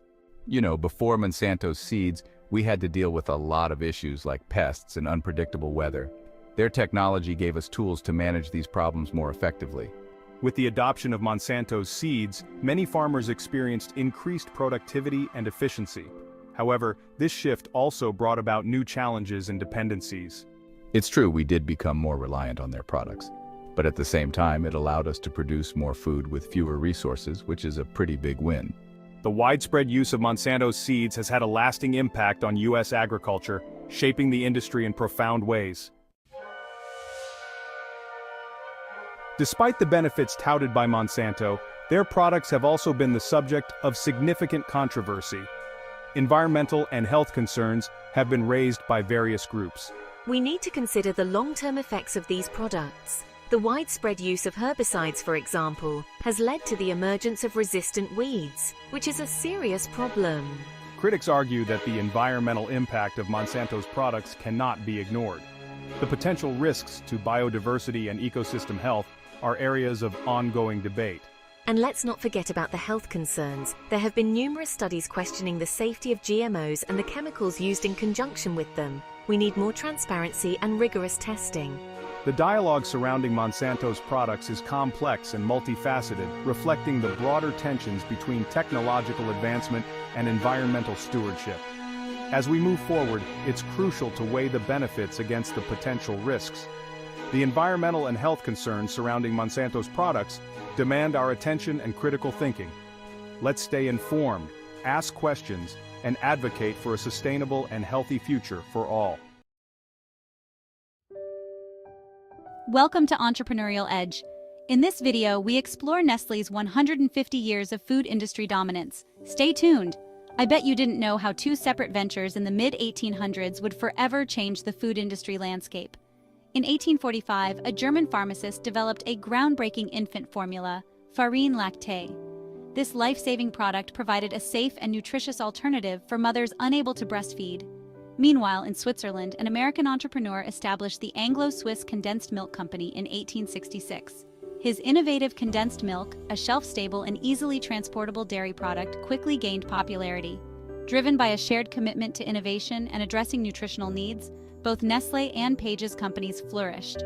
They expanded rapidly, establishing production facilities and distribution networks across Europe and beyond. Despite operating in distinct product categories, Nestlé and the Anglo-Swiss Condensed Milk Company found themselves locked in fierce competition. Both companies recognized the need to diversify their offerings and expand into new markets. This rivalry, however, eventually gave way to a strategic alliance. Recognizing the synergistic potential of their combined expertise and resources, the two companies merged in 1905, forming the Nestlé and Anglo-Swiss Condensed Milk Company. The merger marked a turning point in the history of both companies. It created a global powerhouse in the food and beverage industry, poised to capitalize on the growing demand for consumer goods in the 20th century. The newly formed Nestlé embraced a spirit of innovation, constantly seeking to develop new products and improve existing ones. In 1938, Nestlé introduced Nescafé, the world's first commercially successful instant coffee. Nescafé revolutionized coffee consumption, offering a convenient and flavorful alternative to traditional brewing methods. It quickly became a global sensation, solidifying Nestlé's reputation as a pioneer in the food industry. Beyond instant coffee, Nestlé expanded its product portfolio to encompass a wide range of categories, including chocolate, confectionery, culinary products, and pet food. Brands like Nesquik, Kit Kat, and Maggi became household names, synonymous with quality and taste. Navigating controversy, ethical challenges, and corporate responses. Nestlé's remarkable success has not been without its share of controversy. The company has faced criticism over its marketing practices, particularly concerning breast milk substitutes in developing countries. Critics argued that Nestlé's aggressive marketing of infant formula discouraged breastfeeding, potentially putting infants at risk in regions with limited access to clean water and sanitation. In response to these concerns, Nestlé adopted the World Health Organization's International Code of Marketing of Breast Milk Substitutes and subsequent resolutions. The company committed to promoting breastfeeding as the best nutrition for infants and to responsible marketing practices. A global empire, Nestlé's reach and influence in the 21st century. Despite facing challenges and controversies, Nestlé has continued to thrive in the 21st century. Today, it stands as the world's largest food and beverage company, with a presence in over 180 countries. Nestlé's vast portfolio encompasses over 2,000 brands, catering to diverse consumer preferences and dietary needs. From bottled water to pet food, from chocolate to coffee, Nestlé's products touch the lives of billions of people worldwide. The company's success can be attributed to its unwavering focus on innovation, strategic acquisitions, and a deep understanding of consumer trends. Nestlé continues to invest heavily in research and development, seeking to create the next generation of food and beverage products. The future of food sustainability, nutrition, and the Nestlé legacy. As Nestlé looks to the future, it faces the challenge of balancing continued growth with increasing concerns about sustainability and nutrition. The company has pledged to reduce its environmental footprint, promote sustainable sourcing, and improve the nutritional value of its products. Nestlé's commitment to sustainability extends to its packaging, water usage, and carbon emissions. The company has set ambitious targets to reduce its environmental impact and contribute to a more sustainable future. A legacy in every cup, further exploring Nestlé's impact. Nestle's 150-year journey is a testament to the transformative power of entrepreneurship, innovation, and a relentless focus on meeting consumer needs. From its humble beginnings to its current global dominance, Nestlé has left an undeniable mark on the food industry and the world. To learn more about Nestlé's fascinating history, its iconic brands, and its ongoing commitment to sustainability and nutrition, visit the company's website. Thank you for watching Entrepreneurial Edge. If you enjoyed this video, please like and subscribe to our channel for more entrepreneurial insights. Welcome to Entrepreneurial Edge. In today's video, we explore how a $40 late fee revolutionized television and led to the creation of Netflix. I bet you didn't know a simple late fee could change the entertainment industry forever. A missed return date, a forgotten video, and then bam, a late fee that feels like a punch to the gut. For Reed Hastings, that punch came in the form of a $40 late fee for Apollo 13. $40. Now this wasn't your average case of oops, I forgot. This was a light bulb moment. There has to be a better way, Hastings thought. Little did he know, this frustration would spark a revolution, changing how we watch movies and TV forever. This wasn't just about a late fee, it was about the frustration of limited choices, inconvenient trips to the video store, and the fear of racking up more fees. Hastings envisioned a world without these hassles, a world where entertainment came to you, on your schedule, without the penalty box of late fees. This $40 seed of an idea would soon blossom into a global phenomenon, forever changing the entertainment landscape. The year was 1997. The internet was still finding its footing, and the thought of streaming videos was a futuristic fantasy. This is where Reed Hastings and his friend Mark Randolph took a leap of faith. Armed with Hastings' $40 epiphany and a shared love for technology, they launched Netflix. But this wasn't the Netflix we know and love today. Their initial offering, DVD rentals by mail, a novel concept at a time when Blockbuster reigned supreme with its brick-and-mortar stores. People could browse a wider selection online, order with a click, and say goodbye to late fees. It was convenience at its finest. Little did the world know, this was just the first act in the Netflix saga, a prelude to a future that would redefine home entertainment. In the late 90s, DVDs were the new kids on the block. Sleek, shiny, and promising better picture quality than bulky VHS tapes, they were the future of home entertainment. But they were also expensive, and players weren't exactly flying off the shelves. Netflix took a gamble, betting big on this nascent technology. It was a risk, but Hastings and Randolph had a hunch. They believed in the power of DVDs to revolutionize how people watched movies, and they were right. The gamble paid off. People were drawn to the convenience of Netflix's mail order system and the superior quality of DVDs. The company grew steadily, attracting a loyal customer base eager to embrace the future of home entertainment. Remember that $40 late fee? It wasn't just the inspiration for Netflix, it became the company's core principle. Netflix wanted to eliminate the frustration of late fees altogether. So they did something radical. They introduced a subscription model. For a low monthly fee, subscribers could rent unlimited DVDs with no due dates, no late fees, and no hidden costs. It was a game changer. This move was revolutionary. It shifted the power dynamic from the video store to the consumer. People loved the freedom and flexibility of the subscription model. No more rushing to return movies, no more late fees, just endless entertainment at their fingertips. This customer-centric approach would become a cornerstone of Netflix's success. David versus Goliath battling industry giants. Success, however, rarely comes easy. As Netflix's popularity grew, it attracted the attention of industry giants like Blockbuster and Walmart. These behemoths, with their vast resources and established customer bases, posed a significant threat. Blockbuster even launched its own online DVD rental service, hoping to crush the upstart Netflix. It was a classic David versus Goliath battle. Netflix, the underdog, facing off against giants. But Netflix had a secret weapon, its unwavering focus on customer experience. They continued to innovate, improve their website, and expand their DVD library. They knew that to survive, they had to outmaneuver, out-innovate, and out-customer service the competition. A turning point: DVDs become affordable. Netflix soars. By the early 2000s, DVDs became more affordable. and players were becoming commonplace in homes across America. This was a game changer for Netflix.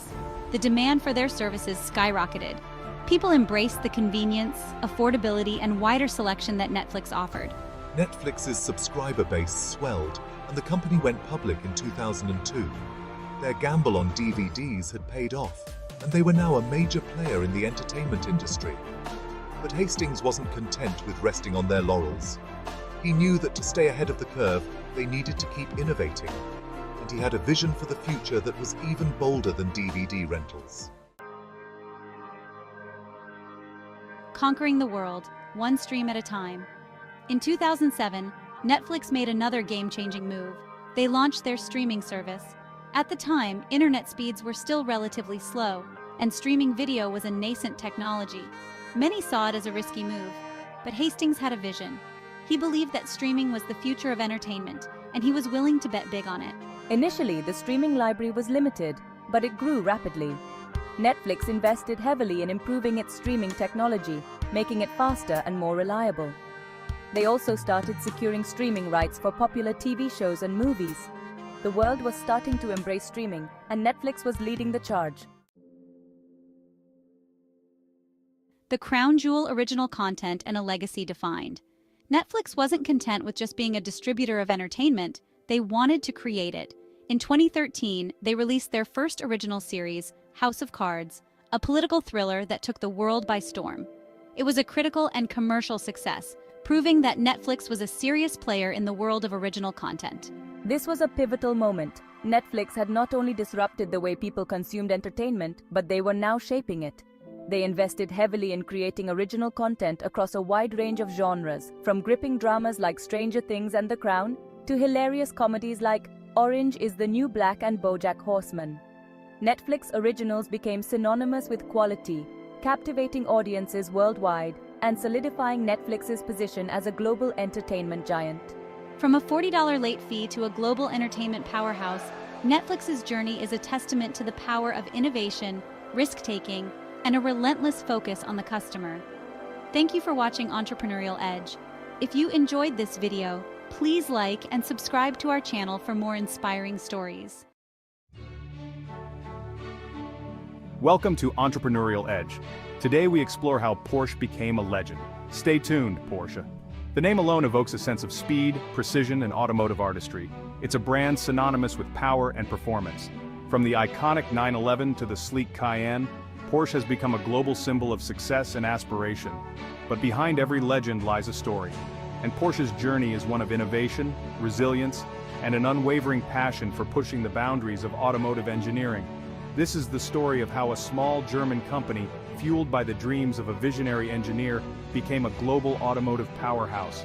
It's a tale of triumph over adversity, of bold decisions, and of a relentless pursuit of excellence that has captivated generations of car enthusiasts. So buckle up and get ready to explore the fascinating world of Porsche. If you enjoyed this video, please like and subscribe to Entrepreneurial Edge for more inspiring stories. The electrifying vision of Ferdinand Porsche. Our story begins not with roaring engines, but with the quiet hum of electricity. Ferdinand Porsche, the man who would lend his name to the legendary brand, was a true pioneer of automotive technology. Born in 1875 in Bohemia, his fascination with electricity led him to develop one of the world's first hybrid vehicles, the Lohner Porsche Mixed-A Hybrid. This innovative vehicle, unveiled in 1900, showcased Porsche's forward-thinking approach to automotive engineering. It featured electric wheel hub motors, effectively making it one of the earliest examples of an all-wheel drive vehicle. The Lohner Porsche was a resounding success, setting multiple speed records and cementing Ferdinand Porsche's reputation as a brilliant engineer.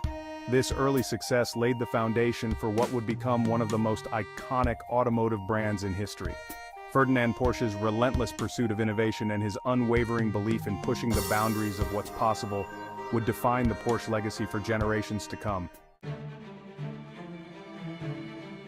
From Beetle to Bars, a legacy interrupted. In the 1930s, Ferdinand Porsche was commissioned to design a people's car.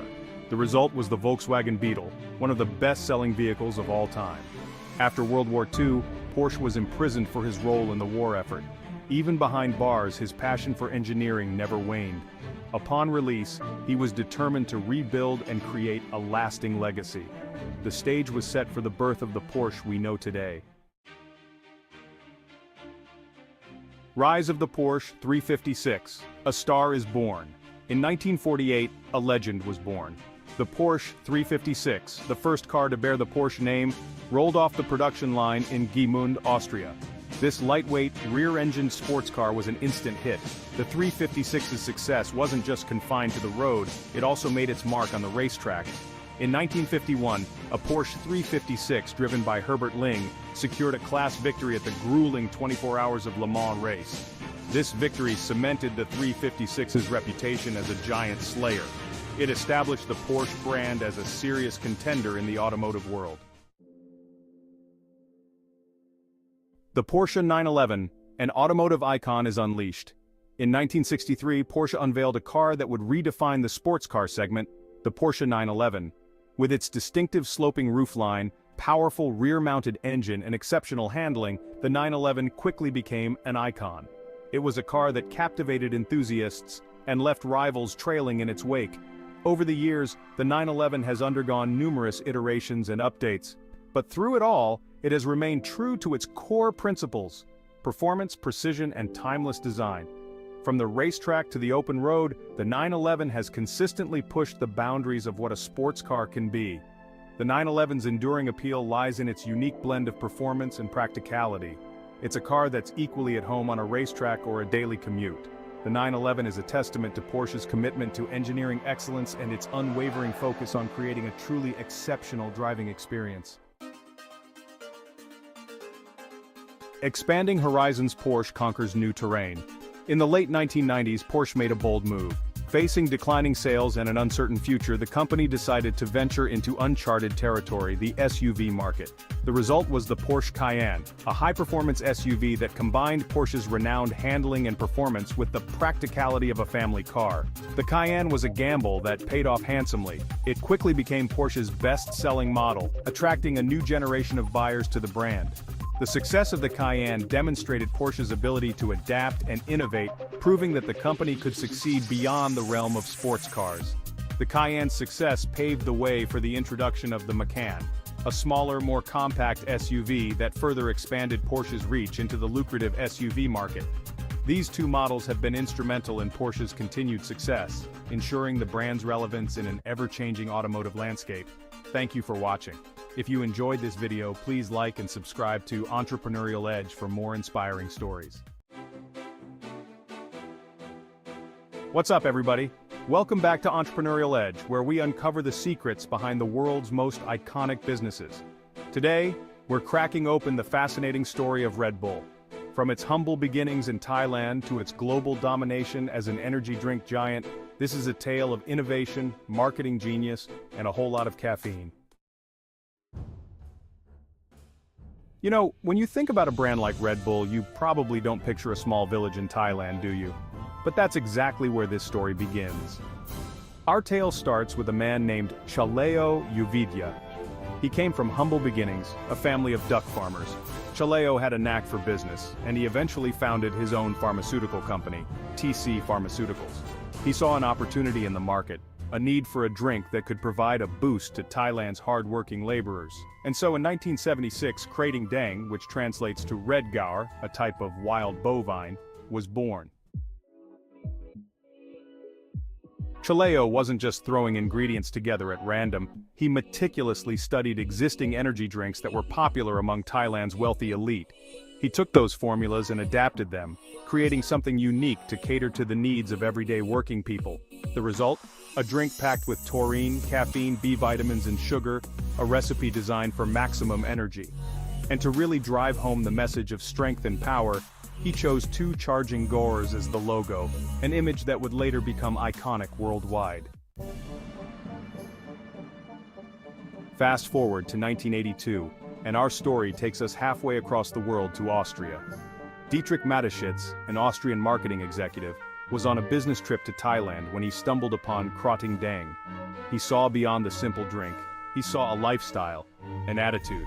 And so, in a move straight out of a business school case study, Dietrich tracked down Chaleo and proposed a partnership. Now imagine this. Two guys from completely different worlds, different cultures, different languages, coming together with a shared vision. In 1984, Dietrich and Chaleo each put in $500,000 to form Red Bull GmbH. Dietrich knew he had to make some changes to make Krating Daeng appeal to a Western audience. He decided to carbonate the drink, giving it that familiar fizz. And then came the masterstroke. He renamed it Red Bull, a simple, powerful name that transcended language barriers. Dietrich knew that to conquer the Western market, he couldn't just rely on traditional advertising. He needed to create a brand identity, a feeling, an experience that people would buy into. He positioned Red Bull as the drink for a younger, more active demographic, associating it with parties, extreme sports, and a non-stop lifestyle. Red Bull wasn't just quenching your thirst, it was giving you wings, literally, according to their now iconic slogan. This wasn't just marketing, it was genius. Red Bull's marketing strategy was anything but ordinary. Forget billboards and TV commercials, they went straight to the source, embedding themselves in the culture they wanted to capture. They hired students to promote the drink at parties, creating a grassroots buzz that money couldn't buy. They sponsored extreme sports events, associating their brand with adrenaline, adventure, and pushing boundaries. And it worked. By the early 1990s, Red Bull had taken Europe by storm. From Vienna to London to Paris, the iconic blue and silver can became ubiquitous, a symbol of energy and excitement. And then, in 1997, they set their sights on the United States, the land of opportunity. The response? Explosive. Red Bull's commitment to extreme sports went beyond simple sponsorships. They created their own events, pushing the boundaries of what was possible. The Red Bull Flug Tag, where participants launched themselves off a platform in homemade flying machines, became a global sensation. They invested heavily in Formula One racing, creating Red Bull Racing, a team that would go on to win multiple championships. By 2011, Red Bull was pouring over $2.1 billion into marketing, a testament to their belief in the power of experiential marketing and sports sponsorships. Red Bull's meteoric rise wasn't without its bumps in the road. In 2013, the company faced a class action lawsuit in the United States over its iconic slogan, "Red Bull gives you wings." Despite the legal challenge, Red Bull's brand remained strong, proving that sometimes even negative publicity can't keep a good brand down. In 2012, Red Bull pulled off one of the most audacious marketing stunts in history, Red Bull Stratos. They sponsored Austrian skydiver Felix Baumgartner's jump from the edge of space, a death-defying feat that captivated the world. Millions watched live as Baumgartner plummeted towards Earth, breaking the sound barrier in the process. It was a marketing triumph, generating an estimated $6 billion in brand value for Red Bull. From a small village in Thailand to the global stage, Red Bull's story is a testament to the power of a good idea, a strong partnership, and marketing strategies that push the envelope. They've created a brand that's synonymous with energy, adventure, and pushing limits. Thanks for watching Entrepreneurial Edge. If you enjoyed this video, please give it a thumbs up and subscribe to our channel for more stories behind the brands you love. See you in the next video. Welcome to Entrepreneurial Edge. Today we explore the history of Boeing from planes to space. Don't forget to like and subscribe. You need to hear this if you're an aviation enthusiast. In 1916, William Boeing had a vision. He saw the future of aviation. William Boeing, a wealthy lumberman, founded Aero Products Company in Seattle, Washington. Just a year later, it became Boeing Airplane Company. Their early focus was on building seaplanes, well suited for the Pacific Northwest. The U.S. Navy became an important customer, using Boeing planes for training and reconnaissance during World War I. Boeing delivered seaplanes to the U.S. Navy, helping protect American interests at sea. The company's story was about to become intertwined with the fate of nations. World War I was a time of rapid innovation in aviation, and Boeing played a crucial role. After the war, demand for military aircraft plummeted. Boeing faced a difficult choice. The company diversified, producing furniture, canoes, and even coffins to stay afloat. Boeing never gave up on its aviation dreams, continuing to build planes, often at a loss. This dedication paid off as the aviation industry began to recover. The U.S. government saw the potential of airmail service, connecting distant cities and revolutionizing communication and commerce. Boeing saw an opportunity and was ready to seize it. Boeing's resilience and adaptability during this period were crucial for its survival. The company was poised for a comeback. Boeing's diversification during the post-war period was essential. Their expertise in woodworking translated well into furniture making, producing high-quality desks, chairs, and cabinets. Boeing even ventured into building luxurious Pullman cars for trains and a range of boats, from small canoes to larger yachts. Their willingness to explore new markets helped them weather the economic storms. These lessons proved invaluable as Boeing returned its focus to aviation. The company was now stronger and more resilient than ever. The U.S. government launched airmail service in the early 1920s, a game-changer for communication. Boeing saw an opportunity to combine its aviation expertise with this burgeoning industry. Boeing developed a series of successful mail planes, establishing itself as a leader in the aviation industry. Boeing's planes became synonymous with reliability, helping connect communities and businesses across the country. Airmail paved the way for commercial passenger travel, and Boeing recognized this trend early on. The company began designing aircraft that could carry both mail and passengers. This marked a turning point in Boeing's history.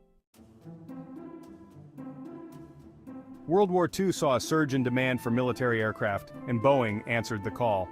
Boeing played a pivotal role in the Allied victory.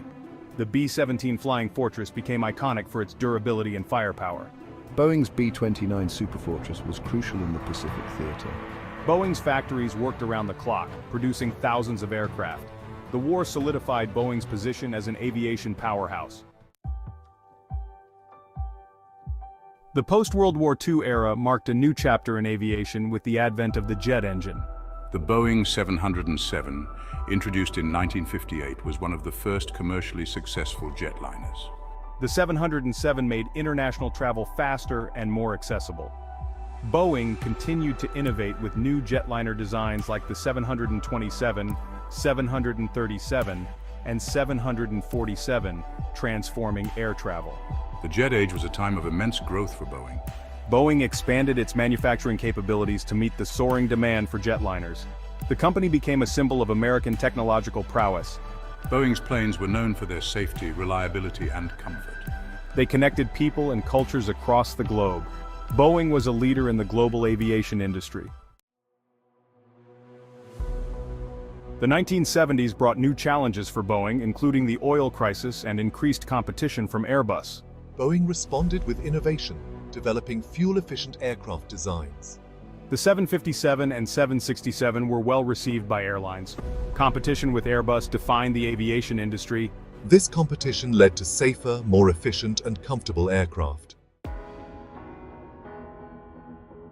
The late 20th and early 21st centuries saw significant changes for Boeing, including the merger with McDonnell Douglas in 1997. Boeing continued to innovate, introducing the 777 in 1995. The 777 was known for its long range and fuel efficiency. Boeing also focused on new technologies, investing in unmanned aerial vehicles and space exploration. However, Boeing faced challenges including high-profile incidents.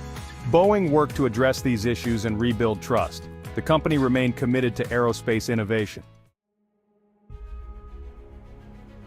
Boeing has a long and storied history in space exploration, playing a key role in the Apollo program and building the Saturn V rocket.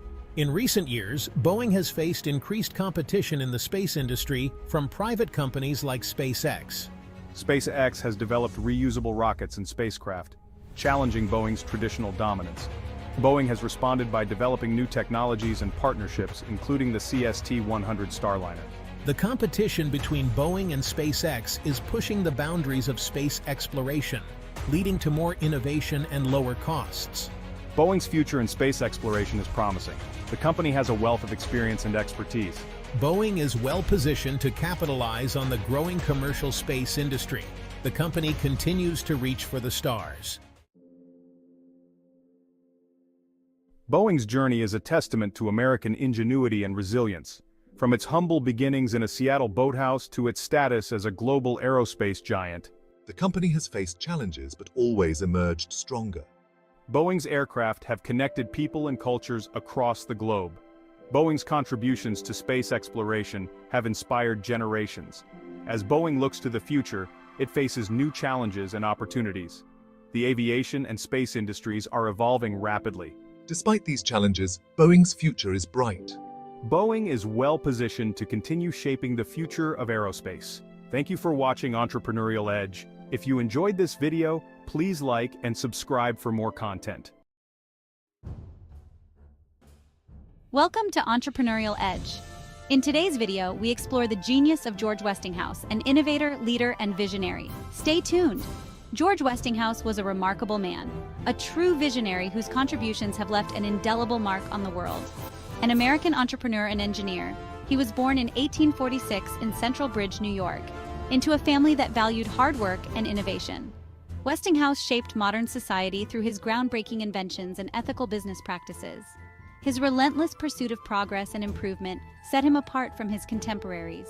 He had a vision for technology's power to improve lives, believing that innovation should serve humanity and make everyday tasks easier and safer. Westinghouse left an indelible mark on history. His impact spans industries from transportation to electricity, each innovation pushing the boundaries of what was possible. He revolutionized transportation with the invention of the railway air brake, a device that dramatically improved the safety and efficiency of train travel. This invention made train travel safer and more efficient, reducing accidents and saving countless lives. He also played a pivotal role in the development of the alternating current electrical system, a technology that would become the backbone of modern electrical grids. This system powers our homes and businesses today, providing reliable and efficient electricity to millions of people around the globe. Beyond his technical achievements, Westinghouse was a compassionate leader who valued his employees and their well-being. He championed fair labor practices and worker well-being, understanding that a happy and healthy workforce was essential for sustained success. He introduced concepts like the two-day weekend and accident insurance, ideas that were revolutionary at the time and have since become standard practices. These ideas were considered radical at the time, but Westinghouse's commitment to his workers set a new standard for corporate responsibility. Westinghouse's story is an inspiring testament to the power of ingenuity, perseverance, and ethical leadership. His life and work continue to influence the world we live in. His innovations transformed industries, making them safer, more efficient, and more humane. And his ethical principles set a new standard for corporate responsibility. George Westinghouse's legacy is a shining example of how one person's vision and dedication can change the world for the better. Before Westinghouse, train travel was a dangerous endeavor. The early days of rail travel were fraught with peril, as the technology of the time was still in its infancy. Trains relied on unreliable braking systems that were often prone to failure. These early braking systems were rudimentary and inconsistent, making it difficult to stop trains quickly and safely. These systems often resulted in accidents and delays, causing significant loss of life and property. The lack of reliable brakes meant that train collisions and derailments were all too common. Westinghouse recognized the need for improvement. He saw the potential for innovation in the rail industry and was determined to make train travel safer. In 1869, at the age of 22, he patented the railway air brake. This invention was a breakthrough in rail safety technology. The air brake was a game changer. It revolutionized the way trains were operated by providing a reliable and efficient means of stopping. It used compressed air to stop trains simultaneously, ensuring that all cars in a train could be brought to a halt at the same time. This invention significantly reduced stopping distances, which was crucial for preventing accidents and improving overall safety.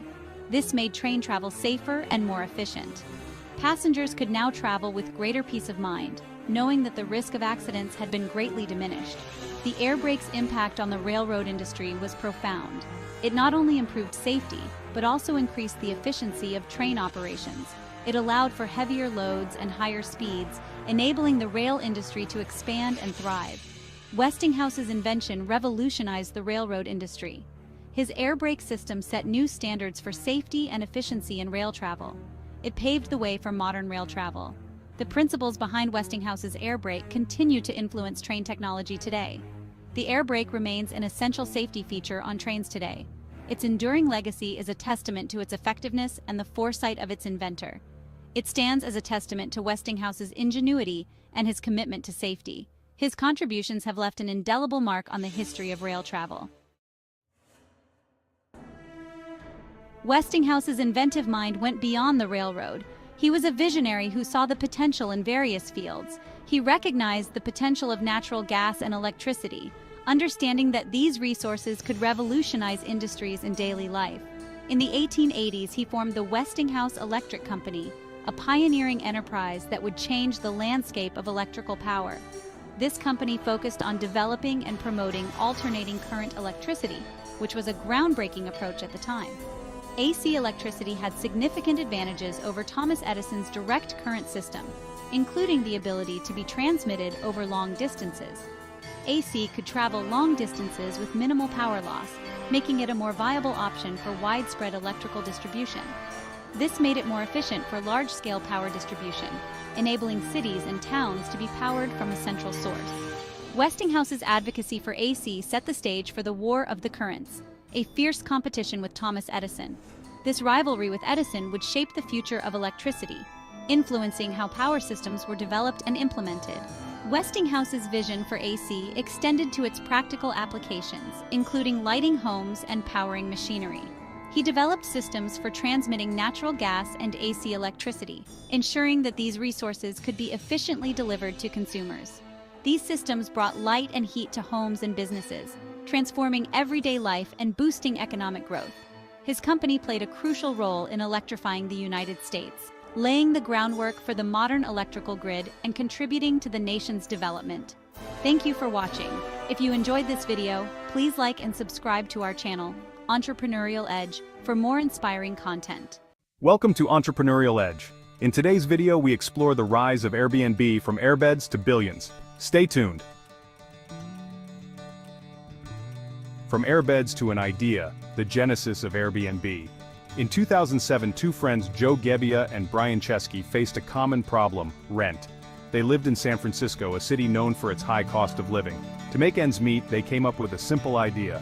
What if they could rent out space in their apartment to people coming to town for short stays? At the time, a major design conference was coming to San Francisco. Hotels were fully booked, leaving attendees scrambling for accommodation.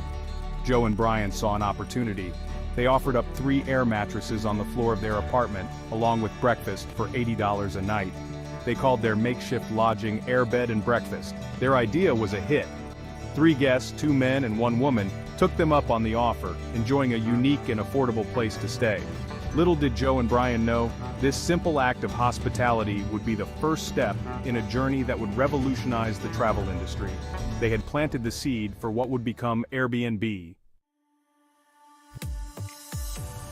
Launching Airbnb early days in the DNC breakthrough. Encouraged by their initial success, Joe and Brian, along with their friend Nathan Bleckerschick, decided to turn their idea into a business. They created a website, airbedandbreakfast.com, where people could list their spaces and travelers could find unique places to stay. Their target audience? Event attendees, just like those who stayed with them during the design conference.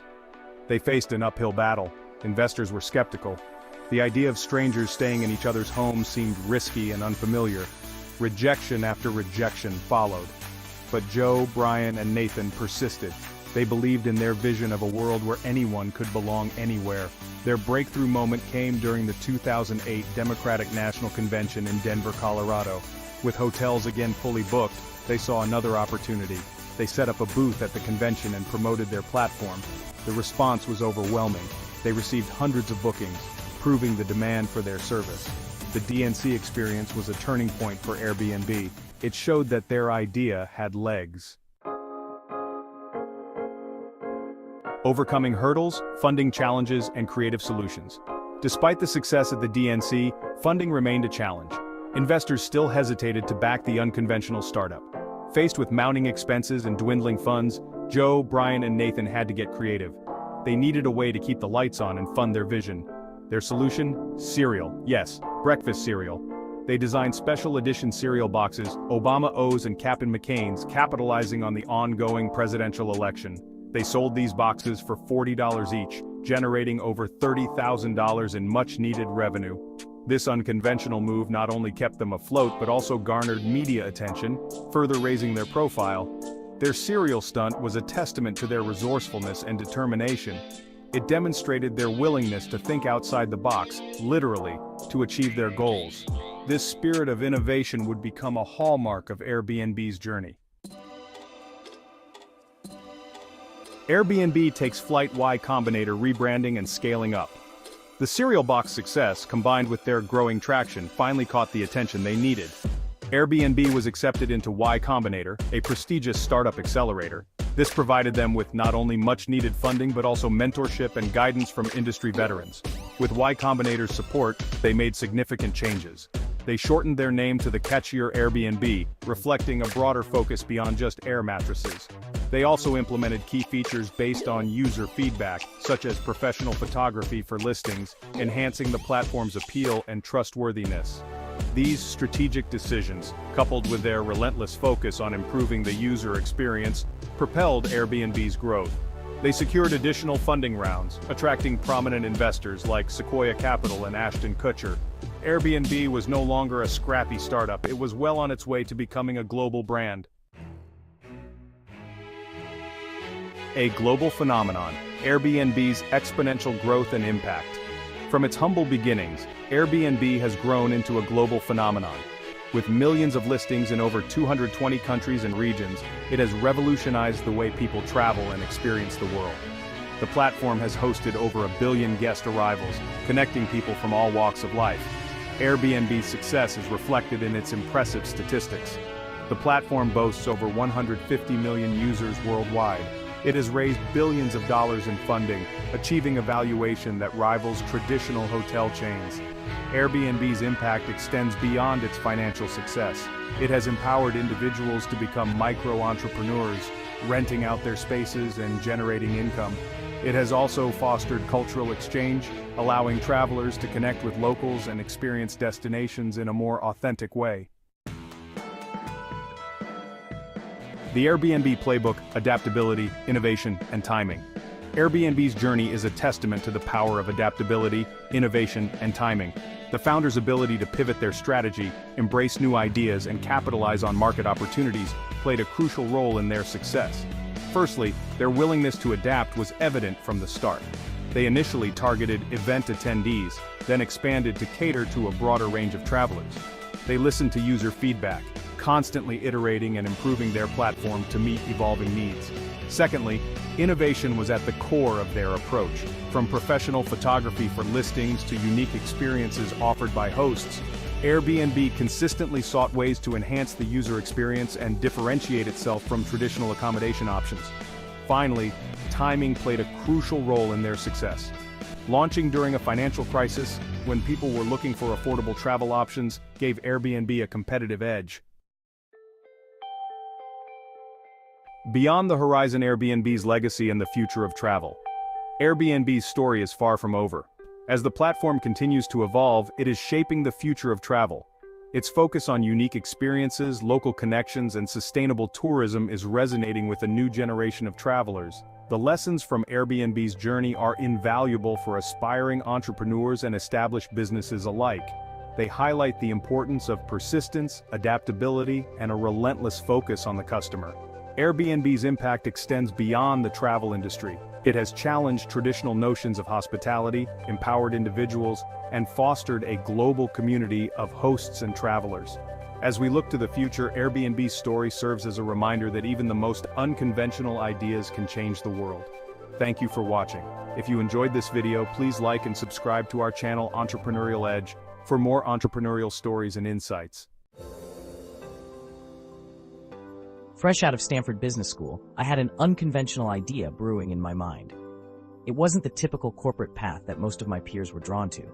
My passion lay in athletics, particularly running, and I was convinced that high-quality, affordable running shoes could be sourced from Japan. My crazy idea, as some called it, stemmed from my belief that Japanese cameras could compete with German cameras, so why not Japanese shoes with German shoes? I envisioned a future where athletes could access the best footwear, enhancing their performance and pushing the boundaries of human potential. This vision led me to Japan in 1962. I met with Onitsuka, the makers of Tiger shoes, and managed to secure a distribution deal for the Western United States. It was a pivotal moment, the first concrete step towards realizing my dream. Armed with a suitcase full of samples, I returned home, eager to share my passion with the world. Little did I know that this was just the beginning of an incredible journey. My early days were a whirlwind of entrepreneurship. I sold shoes from the trunk of my car at track meets, driven by the belief in my product and the potential I saw in the market. My parents, though initially skeptical, lent their support, allowing me to use their basement as my first warehouse. It was during this time that I met Bill Bowerman, my former track coach from the University of Oregon. Bowerman, a visionary in his own right, shared my passion for running and saw the potential in my fledgling business. He became my partner, investing $500 and, more importantly, his innovative spirit. Together, we officially founded Blue Ribbon Sports in 1964, a name inspired by our shared love for athletics and the pursuit of excellence. We were a small team, united by a common goal, to bring the best running shoes to athletes everywhere. Bill Bowerman wasn't just a coach, he was a tinkerer, constantly seeking ways to improve the performance of his athletes. He brought this same innovative spirit to Blue Ribbon Sports, tirelessly experimenting with new designs and materials. One of my most significant breakthroughs came in 1966 with the creation of the Cortez. Inspired by a waffle iron, I developed a revolutionary sole that provided superior cushioning and traction. The Cortez was a game changer, quickly gaining popularity among runners and cementing our reputation for innovation. Bowerman's relentless pursuit of excellence drove us to constantly push the boundaries of what was possible in athletic footwear. It was this dedication to innovation that laid the foundation for our future success. Growing pains. As demand for our shoes grew, we faced the inevitable challenges of scaling up. Our reliance on Onitsuka for manufacturing became a bottleneck, with production delays and quality inconsistencies hindering our growth. It became increasingly clear that to control our destiny, we needed to take charge of our own manufacturing. This realization marked a turning point in our journey, forcing us to confront the daunting task of establishing our own production facilities. Despite the risks and uncertainties, we knew this was a necessary step to achieve our long-term vision. It was a leap of faith, fueled by our unwavering belief in the potential of our brand and the growing demand for high-quality athletic footwear. The birth of Nike. In 1971, we made the momentous decision to break away from Onitsuka and establish our own brand.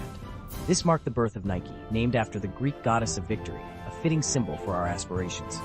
Along with the new name came a new logo, the iconic swoosh, designed by Carolyn Davidson, a graphic design student. The swoosh, representing the wing of the Greek goddess Nike, embodied speed, movement, and the spirit of victory. With a new brand identity and a renewed sense of purpose, we set out to establish ourselves as a force to be reckoned with in the world of athletic footwear. Global domination. We established our own manufacturing network, primarily in Japan, ensuring we had control over the quality and production of our shoes. We also invested heavily in marketing, signing up-and-coming athletes as brand ambassadors, a strategy that would become synonymous with Nike. Our marketing brilliance was evident in our memorable campaigns and our ability to connect with athletes on an emotional level.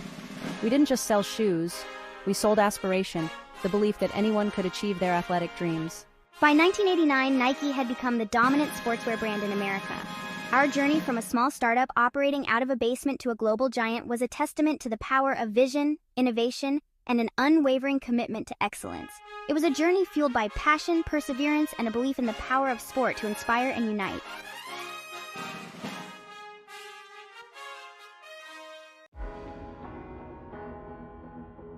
I don't think people understand the incredible story behind Nutella and Ferrero Rocher. Introducing the Ferrero Group, a name synonymous with indulgence and quality. Few companies evoke such universal joy and instant recognition as the Ferrero Group, a brand that has become a household name across the globe. This Italian confectionery giant has woven itself into the fabric of our lives, creating moments of joy and delight with every product. From childhood memories to adult indulgences, Ferrero products hold a special place in our hearts and on our pantry shelves, bringing families together. The mastermind behind this global empire is Giovanni Ferrero, a visionary leader who inherited a legacy and transformed it into a dynasty of sweetness. His leadership, though private and discreet, has been the driving force behind the company's unparalleled success, steering it towards new heights. Giovanni's journey is inextricably linked to the Ferrero Group's own remarkable story, a tale of passion and perseverance. It's a story of innovation, determination, and an unwavering commitment to quality, ensuring that every product is crafted to perfection. These principles were instilled by the company's founder, Pietro Ferrero, and carried forward by subsequent generations, each adding their own touch. Today, the Ferrero Group stands as a testament to the power of family, vision, and of course, irresistible chocolate, captivating taste buds worldwide. This is the story of how a small Italian pastry shop blossomed into a global confectionery powerhouse, a journey of dreams realized. It's a story of how the Ferrero family, led by Giovanni's quiet but firm hand, conquered the world, one delicious bite at a time, spreading joy and sweetness. Join us as we delve into the captivating world of Ferrero, exploring its humble beginnings, its meteoric rise, and the man at the helm who continues to shape its extraordinary journey, ensuring its legacy endures. If you enjoyed this story, don't forget to like the video and subscribe to Entrepreneurial Edge for more inspiring tales of business success. From humble beginnings to sweet success, the Pietro Ferrero era. Our story begins in the quaint town of Alba, Italy, a place known for its rich history and vibrant culture. It was here, in the aftermath of World War II, that Pietro Ferrero, a humble pastry maker, had a stroke of genius that would change the confectionery world forever. Faced with a shortage of cocoa, a crucial ingredient for chocolate, Pietro improvised with what he had. He created a delectable paste using hazelnuts, sugar, and a touch of the precious cocoa he could source, blending them into a smooth, rich mixture. Little did he know, this resourceful creation would become the foundation of an empire that would bring joy to millions. Pietro called his invention pasta gianduja, a name that would soon become synonymous with delight. The name paid homage to a popular Italian carnival character, but the product itself was far more than a mere treat. It was a symbol of innovation. It was a symbol of resilience, ingenuity, and the Italian spirit of arte del arrangiarsi, the art of making do with what you have, turning limitations into opportunities. The people of Alba embraced gianduja, finding solace and delight in its rich, nutty flavor, a taste that brought comfort during challenging times. Pietro, sensing the potential of his creation, established Ferrero in 1946, laying the first brick of what would become a global brand. His vision was simple: to bring joy to people's lives through delicious, high-quality confections that could be enjoyed by everyone. With unwavering determination and an unshakable belief in his product, Pietro laid the groundwork for what would become one of the world's most beloved confectionery companies, a legacy that continues to thrive today. Michel Ferrero, the alchemist of Nutella and European expansion. Pietro's son, Michel Ferrero, inherited his father's entrepreneurial spirit and passion for confectionery. From a young age, Michel was immersed in the world of sweets, learning the intricacies of the trade. Michel possessed a unique vision and a knack for innovation. He was always thinking ahead, constantly brainstorming new ideas and experimenting in the lab. He understood the allure of his father's creation and saw an opportunity to transform it into something even more extraordinary. Michel believed that with the right touch, Nutella could become a household name. In 1964, Michel reimagined gianduja, refining the recipe and giving it a name that would resonate around the world: Nutella. This new creation was not just a product, it was a brand that would soon become iconic. Nutella, with its irresistible combination of hazelnuts, cocoa, and milk, quickly captured the hearts and taste buds of Italians. Families across the country began incorporating Nutella into their daily breakfasts. Michel, however, had his sights set on a larger stage. He envisioned Nutella not just as an Italian delight, but as a global phenomenon. He understood that Nutella's appeal transcended borders and cultures. Michel knew that the creamy spread could bring joy to people from all walks of life. With unwavering ambition, he embarked on an aggressive expansion strategy, introducing Nutella to neighboring European countries. Michel's instincts proved correct, as Nutella was warmly received wherever it went. Nutella took Europe by storm, becoming a breakfast staple and a beloved treat across the continent. It was not just a spread, it was a symbol of joy and indulgence. Its popularity soared, solidifying Ferrero's position as a major player in the confectionery industry. The Ferrero brand became synonymous with quality and innovation. Michel's leadership, characterized by his innovative spirit and his understanding of the global palate, had propelled Ferrero to new heights. His vision and determination had turned a simple idea into a worldwide sensation. Thank you for watching. If you enjoyed this story, please like the video and subscribe to Entrepreneurial Edge for more inspiring stories. See you in the next video. Welcome to Entrepreneurial Edge. Now, have you ever wondered why a Bugatti costs more than a villa in Tuscany? We're talking about a car that could bankrupt a small country, a car that makes a Ferrari look like a Fiat Panda. So in this video, we're going to delve into the inner workings of this automotive masterpiece and uncover why it carries such an astronomical price tag. Don't forget to like this video and subscribe to our channel for more insightful content. Let's be honest, people don't buy Bugattis for their fuel economy. They buy them for one reason and one reason only: speed. And when it comes to speed, Bugatti reigns supreme. I mean, we're talking about a car with an engine that produces 1,500 horsepower. That's more horsepower than some small aircraft. The Chiron Supersport 300 Plus, for example, holds the world record for the fastest street legal car. This beauty hit a mind-boggling 304 miles per hour. To put that into perspective, that's like driving the length of a football field every second. Now, achieving these ludicrous speeds requires an engine that's basically a work of art. We're talking about 16 cylinders, 4 turbochargers, and a level of precision engineering that would make a Swiss watchmaker weep. Each engine is painstakingly assembled by hand, a process that takes 2 highly skilled technicians an entire week. And let me tell you, these aren't your average grease monkeys. These are the Picassos of the piston world, and their masterpieces don't come cheap. So the next time you see a Bugatti roaring past, remember this: you're not just looking at a car, you're looking at the pinnacle of automotive engineering, and that, my friends, is worth paying for. Building a car that can handle such ludicrous speeds isn't just about stuffing a massive engine under the hood. It's about creating a symphony of engineering brilliance, and Bugatti, my friends, are the conductors of this automotive orchestra. Take the brakes, for instance. When you're hurtling towards the horizon at the speed of sound, you need brakes that can handle the heat, literally. Bugatti's brakes are made from a special carbon ceramic material that can withstand temperatures of up to 1,800 degrees Fahrenheit. That's hotter than the surface of Venus. And don't even get me started on the tires. These aren't your average run-of-the-mill rubber donuts. Bugatti uses specially designed Michelin tires that cost a whopping $17,000 a set. Why so expensive? Well, for starters, they can withstand speeds of over 300 miles per hour without disintegrating into a cloud of rubber. Then, there's the cooling system. This beast of a car generates so much heat that it needs not 1, not 2, but 10 radiators to keep it from melting into a puddle of molten metal. That's more radiators than most people have bedrooms. Every single component, from the suspension to the aerodynamics, has been meticulously designed and engineered to create a car that is not only fast, but also safe, and, dare I say, comfortable at speeds that would make most people soil themselves.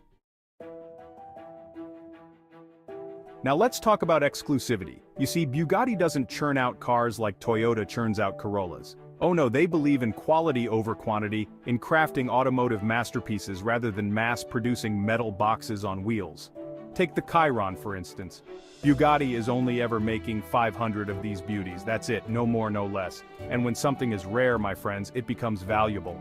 It's the same principle that applies to diamonds, vintage wines, and a signed photo of yours truly. But Bugatti takes exclusivity to a whole new level with its special editions. The Divo, for example, is a track-focused monster of a car, and only 40 were ever made. And then there's the La Voiture Noire, a one-off masterpiece of automotive art that sold for an eye-watering $18.6 million. That's more than some small islands.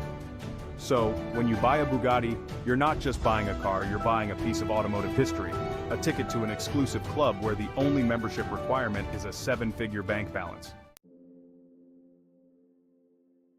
Luxury fit for a king. Forget your heated seats and your fancy sound systems.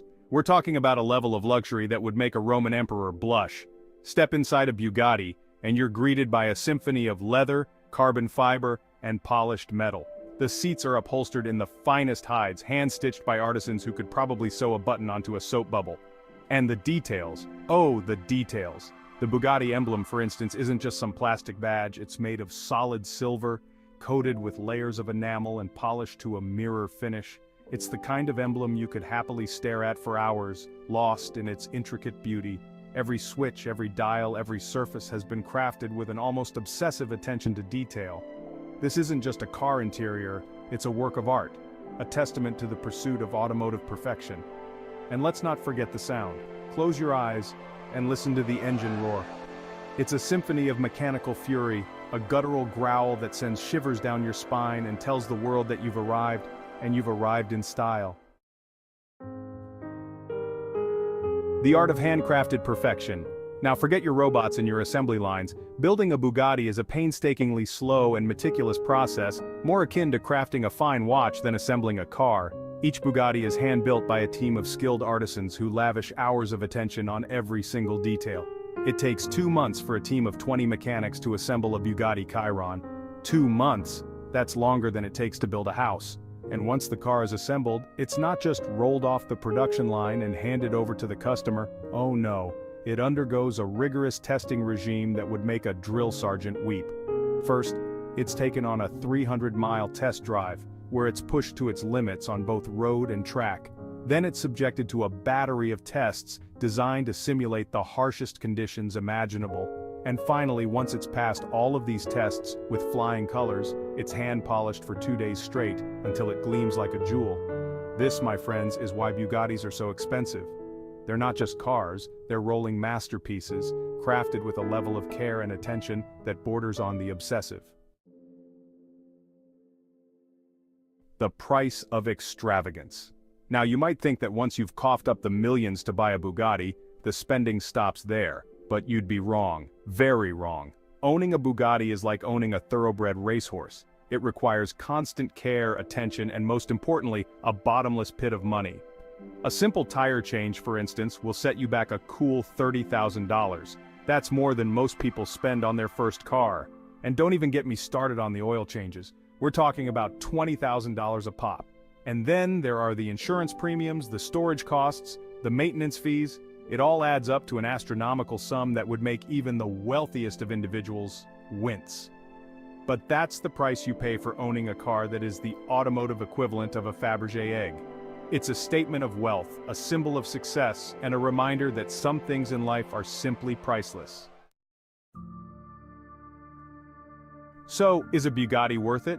Well, that depends. If you're the kind of person who has to ask the price of a cup of coffee, then probably not. But if you're fortunate enough to have the means, then a Bugatti is more than just a car. It's an experience, a statement, a rolling testament to human ingenuity and the pursuit of automotive perfection. Top Gear even called the Bugatti Veyron a car of the decade, comparing it to the engineering marvel of Concorde. If one can afford it, a Bugatti is indeed worth the price for its unmatched performance and status. Thanks for watching Entrepreneurial Edge. Don't forget to like this video and subscribe to our channel for more content like this. World War II left Italy in ruins. Cities were bombed, factories were destroyed, the economy was in shambles. People needed to rebuild their lives. But transportation was a major problem. Cars were expensive, roads were damaged. Italy needed a solution. Piaggio envisioned a vehicle that was practical and affordable. It had to be easy to ride, even for women. It needed to navigate Italy's war-torn roads. Most importantly, it had to be cheap. Piaggio wanted to get Italy moving again. His first attempt was the MP5. It was nicknamed Paperino, meaning duckling in Italian. The design was awkward and unpopular. Piaggio was not satisfied. He needed a fresh, new perspective. Piaggio brought in aeronautical engineer Corradino d'Ascanio, a man renowned for his innovative thinking and engineering prowess. D'Ascanio had little interest in motorcycles, finding them cumbersome and impractical for everyday use. He found them uncomfortable and bulky, often difficult to handle, especially for the average person. To avoid a traditional design, d'Ascanio drew inspiration from aircraft. He envisioned a vehicle that was light, easy to maneuver, and accessible to everyone. The result was revolutionary. The Vespa, Italian for wasp, was born in 1946. Its name was inspired by its unique shape and buzzing sound. It featured a step-through design, shielding riders from engine grease and making it easy to mount and dismount. The engine was placed beside the rear wheel, eliminating the need for a chain, which reduced maintenance and improved reliability. The front shield protected riders from road debris, adding an extra layer of safety and comfort. It was simple, stylish, and affordable, quickly becoming a symbol of freedom and modernity in post-war Italy. The Vespa scooter revolutionized personal transportation, making it accessible to the masses.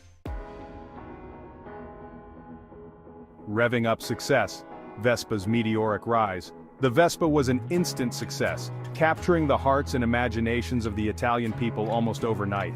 Italians, desperate for affordable transport in the aftermath of World War II, embraced it wholeheartedly.